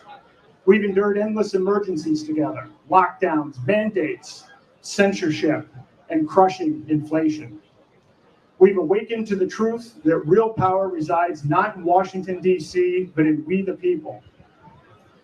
Our elites want us to believe that we are powerless, that only elections can bring change. But voting alone has failed because both parties are controlled by the banks and the military contractors, not the people. We cannot vote our way out of endless war and suffering. I am speaking to you here today as a Republican candidate for president, not to ask for your vote, but to ask instead for you to join me in an act of radical noncompliance. You know, and I know that the winner of the 2024 election is going to be the same that it has been since 1948, the military-industrial complex and the banks. Nor as we stand in front of the United Nations can we expect the inevitable march towards one world government to be the solution, as much as Oppenheimer and others may have believed. Indeed, the consolidation of power by NATO, the UN, and other groups like the World Economic Forum ends in complete global tyranny, where every movement is measured and tracked. Behavior is rewarded and punished as determined by a small group of self-interested elites, and free will itself is surrendered to the New World Order. This dystopian nightmare built on fear and control will not make us safer, happier, or more fulfilled. My friends, since Eisenhower's warning decades ago, the military-industrial complex has metastasized to a beast with a voracious appetite. Last year, total U.S. military spending exceeded $800 billion. The Pentagon is missing trillions and has failed 2 consecutive audits. We have over 800 bases in 70 countries worldwide. And who are the beneficiaries of this war machine? Corporations like Lockheed Martin, Raytheon, and Boeing, and a long list of politically connected defense contractors who meet in dark, smoke-filled rooms who have made trillions in death and destruction. They deploy their army of lobbyists to ensure the river of cash keeps flowing, no matter the human cost. The banks are just as complicit in this web of violence and greed. JP Morgan Chase, Goldman Sachs, BlackRock, and others have arranged billions in loans funding the Iraq war in Ukraine, profiting on interest in enabling military adventurism while crippling nations large and small around the world. These banks have not only harmed us as a nation by funding both sides of endless war, but as individuals. Their predatory practices have exploited minorities and the poor, and their crimes against peace are assault upon humanity itself. They impose racist redlining and predatory loans on Black and Hispanic families trying to achieve the dream of home ownership. They aggressively market high-interest private student loans that can't be discharged in bankruptcy, trapping generations of students in permanent debt serfdom to banks. They close bank accounts of political activists and stifle dissent by controlling our access to financial services. And all of us here today are likely targets. They are not our friends. So we must take nonviolent action into our own hands and forge a new future based on free will, abundance, and love. But before we do that, we must defund the war machine, stop World War III, and regain financial sovereignty. How many here show of banks distrust or dislike big banks? So we are unified, both in wanting to stop the destruction of humanity and in a shared distrust and dislike of banks. The big banks fund the unholy trinity of weapons manufacturers, paid-off politicians, and military contractors. We must unite to excise this cancer before it's too late. I call on all people of conscience to unite in a common cause I refer to as fiat exit or fix it. Fiat is government-issued currency like the US dollar, backed by nothing, worthless pieces of paper with no tangible value, IOUs from a corrupt government that has lost the confidence of its people, creditors, and ratings agencies. Exit, leaving the corrupt financial system controlled by central bankers for non-government alternatives like gold, silver, and crypto. Fiat exit, or fix it, is a boycott, a mass exodus of our dollars into self-custody alternatives. Banks are now Ponzi schemes that print monopoly money out of thin air. Banks are no longer required to hold any customer deposits in reserve. What this means is that a small percentage of people converting dollars into alternative stores of value can halt the entire system. Starve the beast. This is how we defund the war machine and regain control. Some label this call for peaceful resistance too radical, but those in power will call any challenge to their profits too extreme. They said the original American revolutionaries were too radical, that abolitionists and civil rights leaders were too radical. If radical means going to the root of injustice, then we must be radical. My friends, as detailed in my book, The Final Countdown, if just 3% of us convert our dollars to alternative stores of value, we could collapse their entire house of cards.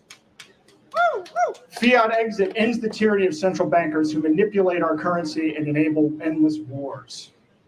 Future generations will tell the story of the day we found our voice and said, enough, the war machine ends here. The Fiat Exit Manifesto calls for mass noncompliance to reclaim our destiny. It is a call to action all citizens should read and can be found at day2024.com. It has already been read 1.1 million times, and I will read an excerpt from it now. Fellow Americans, the time has come for us to unite and take a stand against the encroaching threats of World War III, financial collapse, political persecution, censorship, and global tyranny. We must recognize that change won't come from protest or the political process. It demands our collective courage to engage in mass civil disobedience. Let's come together, boldly say no, and take action to dismantle the corrupt system that seeks to undermine our freedom. We must starve the fiat currency that fuels war. By embracing crypto, gold, and silver for day-to-day commerce, we can challenge this monopoly and secure our freedom. Separate money and state. Our call to action is simple. Participate in an exit of fiat currency, exchanging your dollars for alternative assets like cryptocurrencies, gold, and silver. Then tell 3 others to do the same and encourage them to spread the word to 3 more people. Just as the 3% of the population who fought in the American Revolution made a profound impact, so too can we transform our society through collective action. The time is now. Join us in this vital act of noncompliance and reclaim the destiny that belongs to each and every one of us. Are you ready to withdraw your consent and take back your power?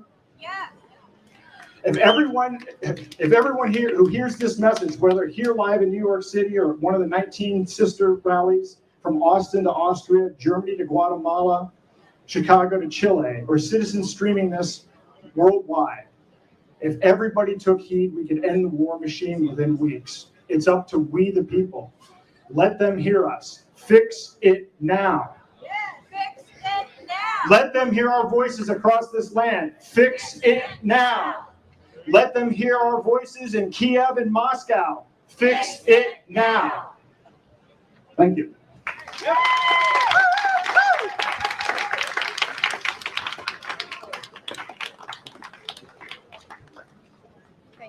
Thank you. Thank you.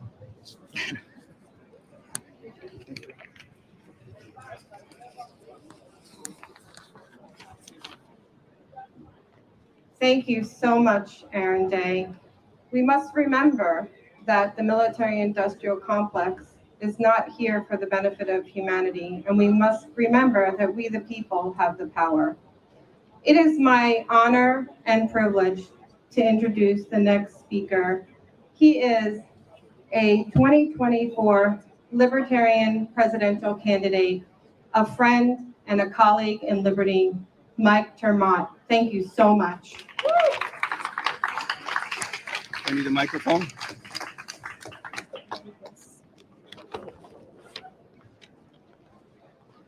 How are you all doing? I have one thing unpredictable to say, and then everything else I say is going to be completely predictable. I'm not a big fan of Republican politicians, but I do like to be interrupted during my talk, so this is going very well for me. I'm not a big fan of Republican politicians, but I got to say that guy Aaron Day is growing on me. How about a round of applause for a guy who has the guts to come out here as a Republican? Everything else I have to say is completely predictable. My fellow Americans and fellow citizens from around the world, you already know exactly what I'm going to say, as though you could read my mind. And I know that you can read my mind because you can read my heart. And I know that you can read my heart because you know my values. You know my values because I, like many of you standing around here today, am an American. Being an American means that we believe in a set of ideals, and a set of ideals that defines us as a nation, not a culture, not a race, but a set of principles that has made our nation what it is when it is at its best. A set of principles and a set of ideals of which we fall short when our nation is at its worst. Ideals like immigration and the opportunity that it promises, independence and the responsibility that that implies, multiculturalism and the tolerance that that demands. In this nation, there is no room for a government of control. There is no room for policies of aggression. There is no room for an environment of intimidation. Just as we must demand the best version of America, so too does the world long for the America of our ideals. We know the world yearns for the sound of idealism because in its silence, evil has grown. Evil grows in the hegemonic projection of power. Evil grows in the imperialistic control of foreign people. Evil grows in the despotic arrogance of nation building. The world awaits a new leadership away from evil. Make no mistake, all leadership comes from values. It is not for American values to change, but for American policy to change by aligning with what we already know true American values to be. Politicians will tell you that it is in our interest for them to exert control, both at home and abroad. You know this to be utter and unadulterated bullshit. Other Americans sense it, and the rest of the world is tired of it. For this reason, ours is a government that operates not in the light, but in the shadows, silencing competing voices, prosecuting whistleblowers, murdering resistant forces. Ours is a government that operates not in our interest, but in the interest of the instruments of power itself. Maintaining the expense and obligation of supporting NATO 30 years beyond its sell-by date. Maintaining the expense and obligation of supporting Ukraine in a war neither of our making nor of our defense. Maintaining the expense and the obligation of supporting a policy of strategic ambiguity toward the independence of Taiwan. Maintaining the expense and the obligation of supporting a military-industrial complex, a veritable war machine capable of defeating the rest of the world combined. Ours is a government that operates not to minimize the probability of nuclear war, but to maximize the chances of winning a nuclear exchange. It is not in the interest of peace to deploy so-called conventional weapons that so outpace our adversaries that they imagine no other recourse than tactical nuclear weapons. It is not in the interest of peace to continue to widen the gap between American dominance and the ability of rivals who would themselves exert regional influence. It is not in the interest of peace to posture before other nations so as to invoke fear in their populations. It is not in the interest of peace to adopt the world's subjugation as our objective. And because our government's policy is not in the interest of peace, it can never be in the interest of us. Today, here in this place, us means a coalition of Americans and others. with little more in common than an understanding of the misalignment of American foreign policy with American values. If we share no other common understanding, let it be that such misalignment will always and everywhere undermine the interests of us as Americans. Only peace can allow the ingredients required for prosperity to spread. Only peace can allocate the resources our economy requires to grow. Only peace can achieve the framework our society needs to develop. Only peace can apply the values our culture cherishes. Only peace can afford the attention our children deserve. Only peace can advance the future of which each and every one of us dreams. A policy that does not align with our long-term interests can never fulfill the best of what America can be, and can never provide the leadership the world needs from America. The world is ready for a message of peace, and Americans are ready to send that message. We are ready to give peace a try because we have been failed by the war machine, a machine that has brought us abject failure in places like Iraq and Afghanistan, a machine that has poured blood onto our hands. So too have we been failed by a corporate machine that has robbed us of our resources, a machine that has robbed us of the opportunity to lead the world toward prosperity. We have been failed by a political machine that has robbed us of the simple dignity of being represented by a foreign policy that reflects our values as Americans. And we have been failed by a media machine that has robbed us of the truth, a truth that embarrasses us with failure, offends us with aggression, diminishes us through control of politicians, and insults us by doing so with our own resources.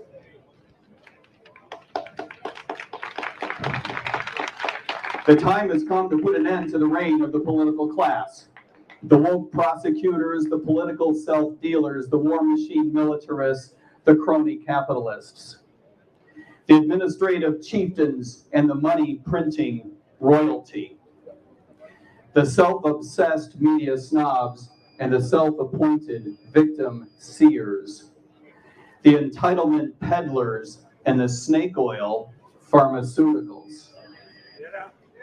The time has come and the time is now for the encroachment on our values and the erosion of our very sovereignty. Sovereignty over our policies, both foreign and domestic, continues apace. Politicians continue the construction of institutions of control. Corporations continue the construction of relationships of manipulation. The media continue the construction of narratives of justification. The wicked sleep not, and so must not we. Sleep not, peace seekers and value keepers. Sleep not, family makers and business builders. Sleep not, patriots, nationalists, liberals, and libertarians like you. Sleep not, my fellow Americans, sleep not, fellow citizens of the world. Sleep not, for the time has come to turn the tables. No longer can we afford to accept the authoritarianism of the political class to declare war on behalf of our nation, to declare war on our values, to declare war effectively on us. The time has come for us to be the ones to declare that war on their values, on their disdain, on their presumptions to authority, on their institutions, on their apparatus, on their agencies, on their administration. The time has come for us to declare war on their state. Thank you.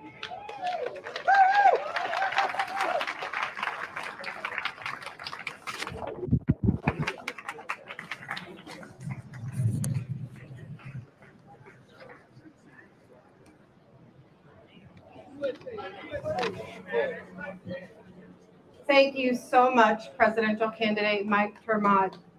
We must remember that we, the people, must wake the heck up and realize that we have the power and that we must have peace, but only through the pursuit of life, liberty, and the pursuit of happiness. It is my honor and privilege to introduce Malcolm Byrne. He is a peace activist. He is a human rights advocate. and he is a Grammy Award-winning producer and record artist. Thank you so much for coming to speak.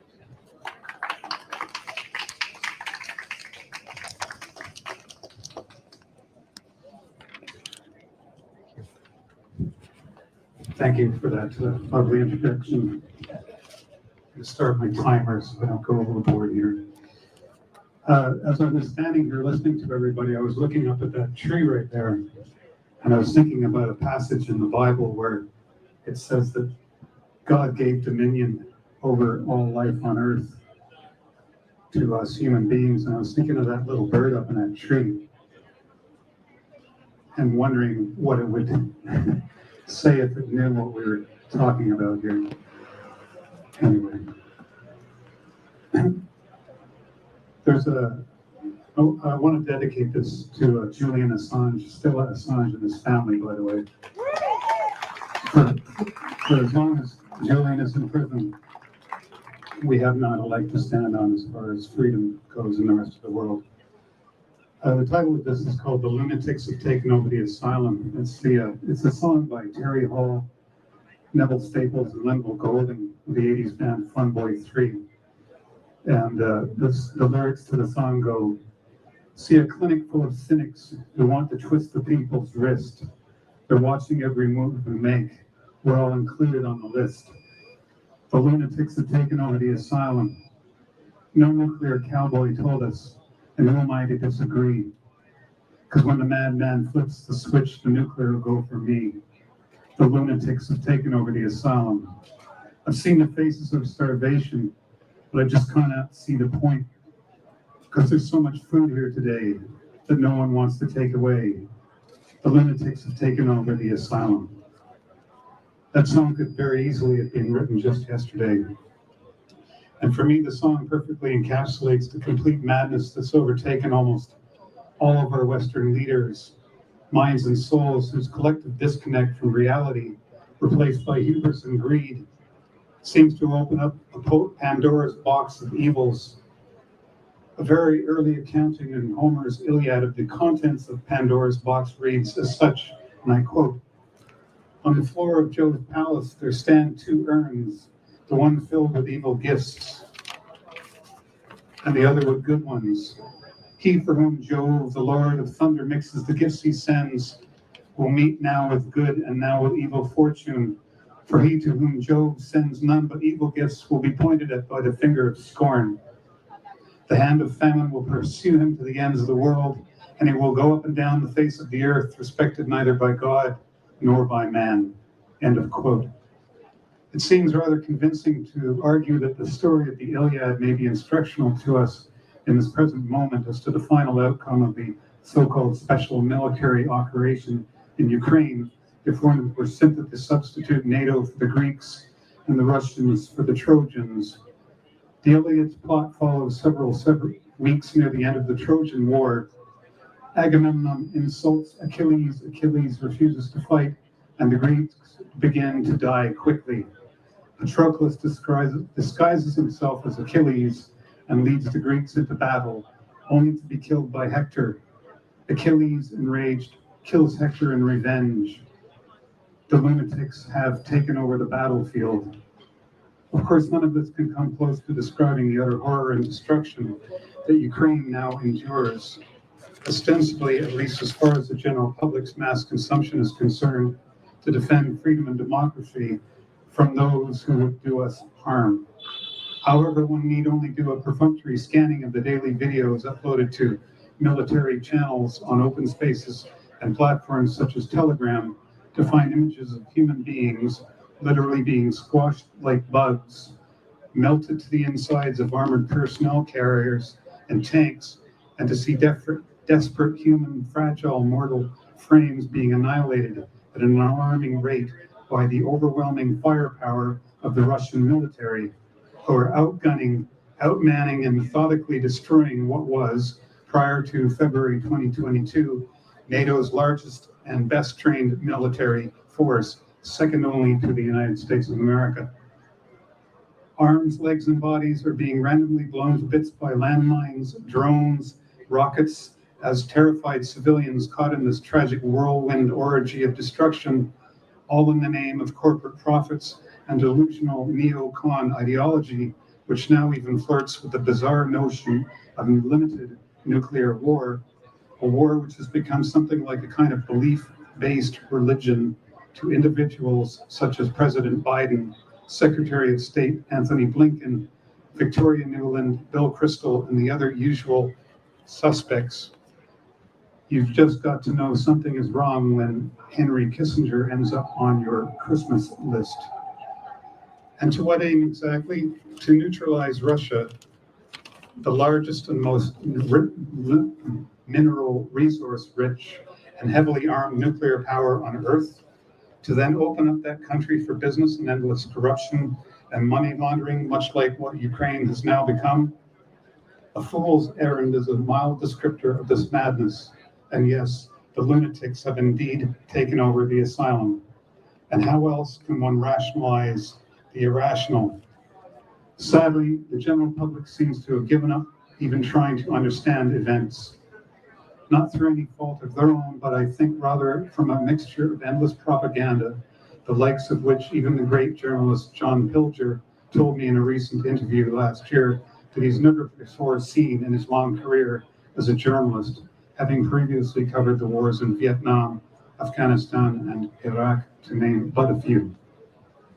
There's a 2002 documentary by British filmmaker Adam Curtis entitled The Century of the Self, in which Curtis correlates the original Freudian hypotheses that humans make the most crucial decisions in life based not on rational thought, but rather on emotional responses and impulses.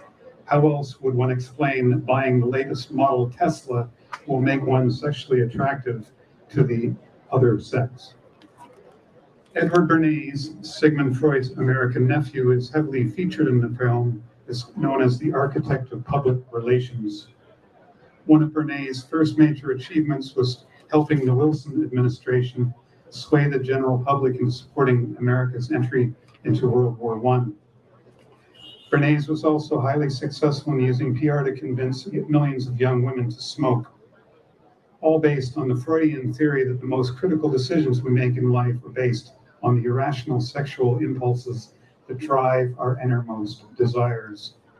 By the time the 30s rolled around, the Nazis, ever the great innovators, used these same principles to convince millions of other sane, rational individuals to follow a madman into oblivion, taking tens of millions of lives with them, of which approximately 27 million were Russians. The method that the Nazis used was termed propaganda, and to this day, the word PR and propaganda are interchangeable. As Bernays wrote, and I quote, "The conscious and intelligent manipulation of the organized habits and opinions of the masses is an important element in democratic society. Those who manipulate this unseen mechanism of society constitute an invisible government, which is the true ruling power of our country," end quote. To anyone who might say that the beginning process of de-escalation between NATO and Russia is simply a form of appeasement, I say take a look at North and South Korea, which have been in a ceasefire for more than 70 years. It may not be the perfect solution, but the alternative is too frightening to even contemplate. Exceptionalism has no place in this new multipolar world that we now inhabit. We must honor the International Declaration of Human Rights, which states in its first article, whereas recognition of the inherent dignity and the equal and inalienable rights of all members of the human family is the foundation of freedom, justice, and peace in the world. And so I leave you with this one last quote, knowing that lunatics had indeed taken over the asylum. This is from the great humanist of the 16th century, William Shakespeare, taken from The Tempest, Act 4, Scene 2. Oh, wonder how many godly creatures are there, how beauteous mankind is. Oh, brave new world that has such people in it. Thank you. Keep up the pace.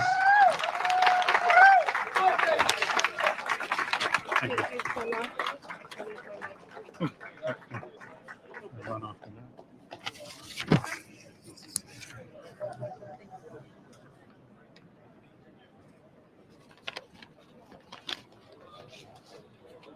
Thank you so much, Malcolm Byrne.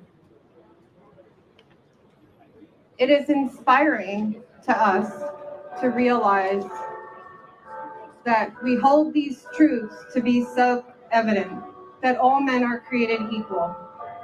Our next guest and amazing speaker is J.R. Heffelfinger. He is the award-winning director of the film 815, Hiroshima, From Father to Daughter. Thank you so much for speaking.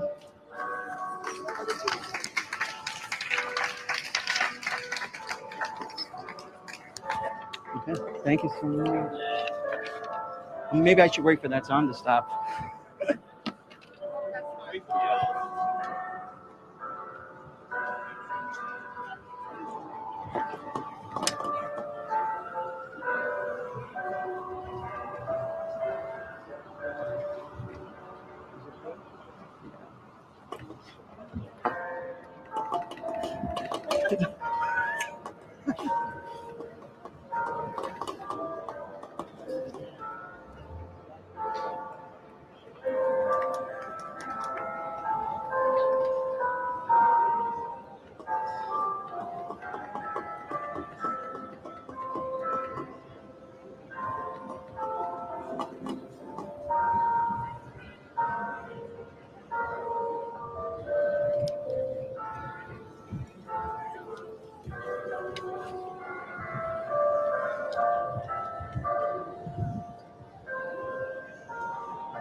Should I wait for it or should I just go for it? Okay.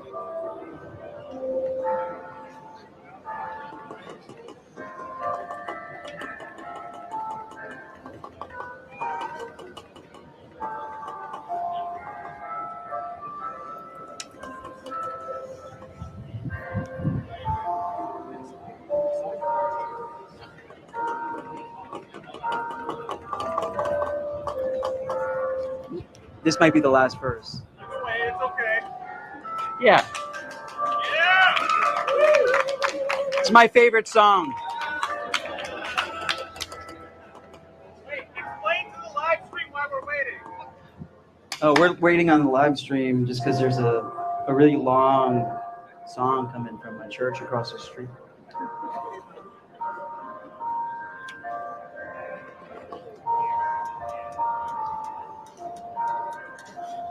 I'm pretty sure that's live, right? That's probably live music. Okay.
So earlier this year, on January 24, 2023, the doomsday clock was moved to 90 seconds before midnight.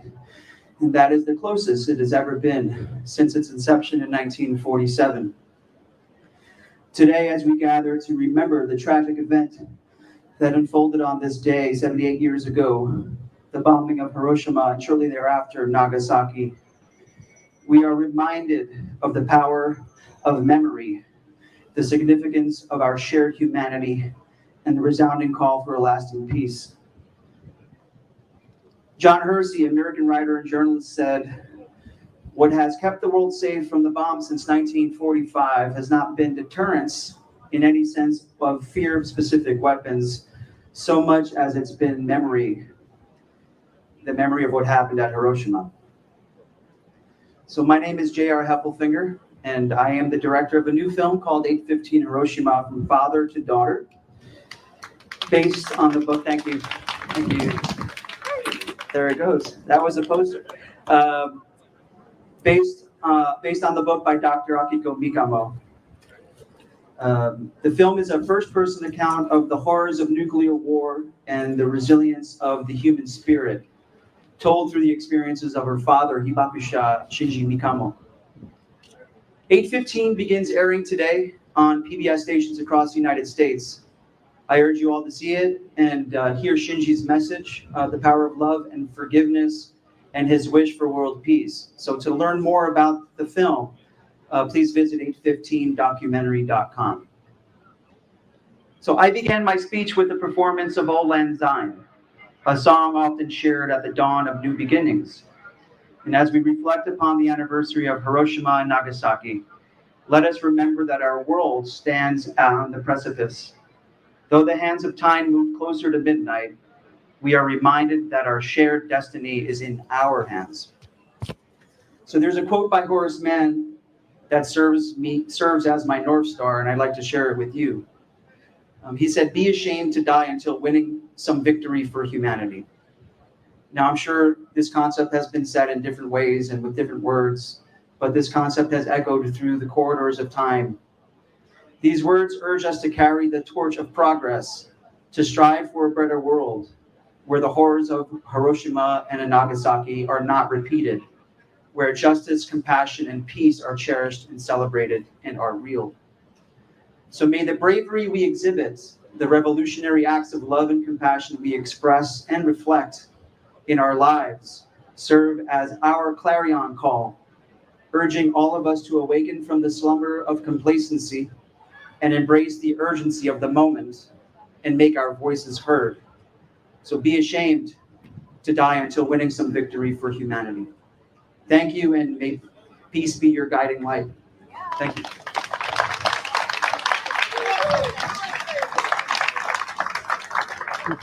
Thank you so much.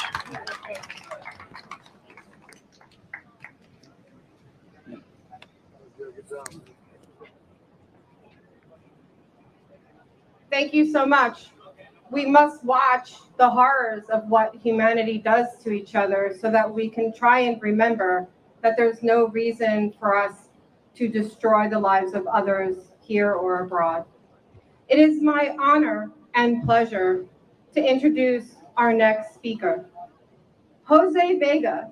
He's an interventionist. He is an amazing, brilliant peace activist. He single-handedly does everything for us, and I am so honored to be the one to announce him, and he literally is my favorite human. Thank you so much, Jose.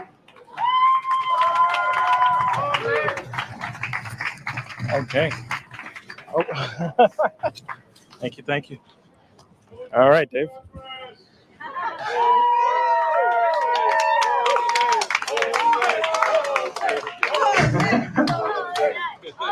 You gotta let me talk first. And actually, before I begin anything, none of this would have been possible. None of us would be here right now if it wasn't for Irene and Anastasia. Yes, please give them all the rounds of the applause. They deserve it all. I'm honored to be the last person to close us out. And I also want to thank people like Jimmy Dore, who put me on his show. It allowed us to raise the funds that we needed to put on this rally.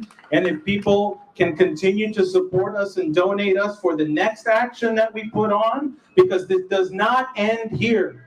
What we've done here is we've set up an amazing foundation and beginning for a process, a continuous process. In the last minute, all of you came together to help organize this rally. I went on Jimmy Dore's show to put out a plea. I said, if you can organize this rally, we'll see what happens in the future. What did that lead to? It came into last-minute endorsements from some high-profile people. And that was because of you. RFK Jr. gave an endorsement of this rally, which we played at the beginning of the live stream. We didn't play it here for the people, but we played it for the live stream, and hopefully people after this can go and see that. We had other people endorsing this rally, like Jimmy Dore, as I said. You know, we've had people from the Gray Zone endorse this rally as well. And so what today is a declaration around the world that humanity declares peace as the only way forward. We are a pro-peace rally, not necessarily just anti-war. To be pro-peace, of course, includes anti-war. But pro-peace means pro-development around the world. It means getting rid of world hunger. It means making sure that everybody has an equal right to education and access to some of the best sources and tools around the world today. And, you know, one of the things that we're having after this rally is we are having the Mozart Requiem. Since today happens to be the 78th anniversary of the Hiroshima bombing, Mozart's Requiem is very fitting because Mozart didn't write the music for those who have passed away. He wrote it for the living. It's a remembrance song. And one of the sections you'll hear from the Requiem goes as follows: eternal grant unto them, O Lord, and let perpetual light shine upon them. That is for all of you to remember those that have fallen before us, those who've perished in an awful tragedy, something that should never happen again. For you to remember them and act in their name and act in their image and keep their image alive. That's what we're here for. That's what this rally is a declaration of. And today, we face something much, much worse, the extinction of the entire human race. You know, there's a book called From No High Ground. Hiroshima, it says in the book, Hiroshima had been spared the most faithful results of the war, while almost every other urban area in Japan had been bombed by the B-29. Hiroshima had felt the concussions of only 12 enemy missiles in 3.5 years of war. And only about a dozen people had been killed. And then what happened? Out of nowhere, as a surprise, this bomb came down.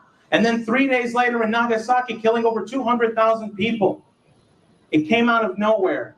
And our circumstances today are no different because a bomb will just happen out of nowhere. And Scott Ritter can tell you a whole lot more about that.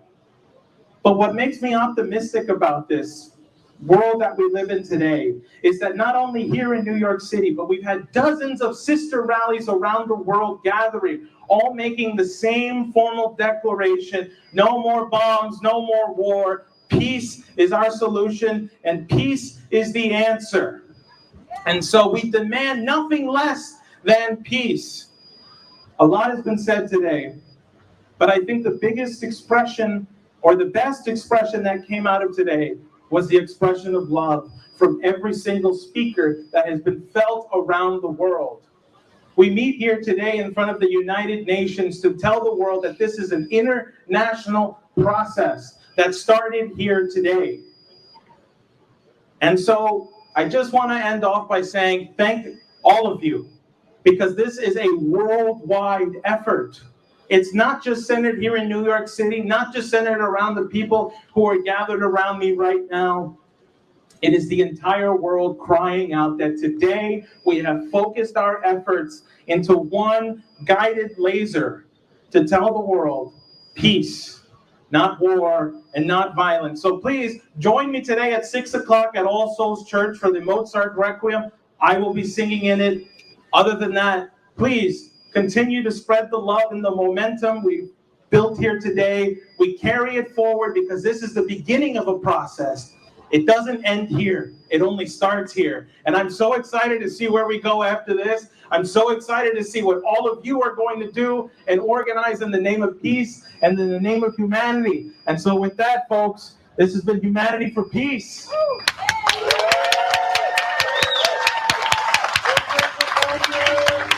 We're going to do some closing remarks.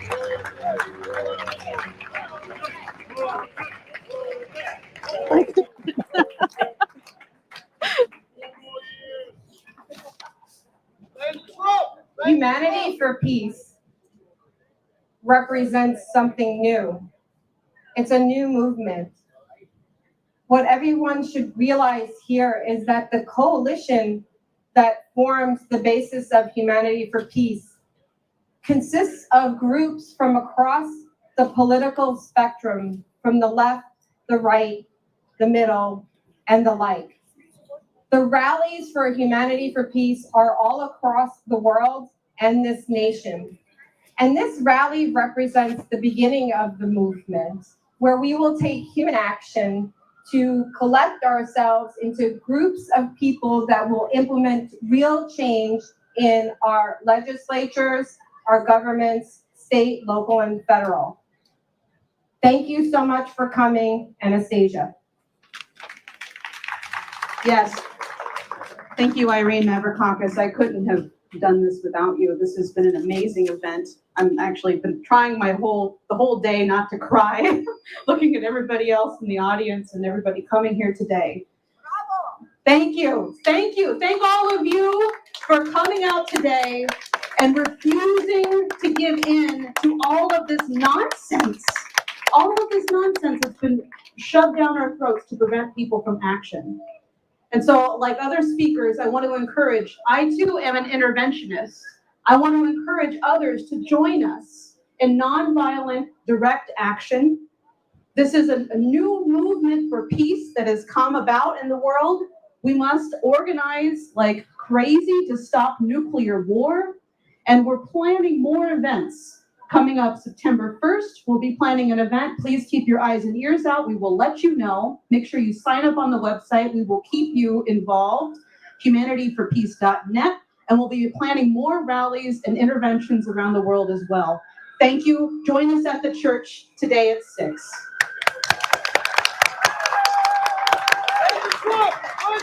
We'd like to invite all the speakers to come up to take a picture together to show unity. If you can please come up and we'll take a picture. Thank you so much. And then we can have crowds and organizers join subsequent. Thank you so much. Have a blessed day. God is good. I'm here for my picture. I'm here for my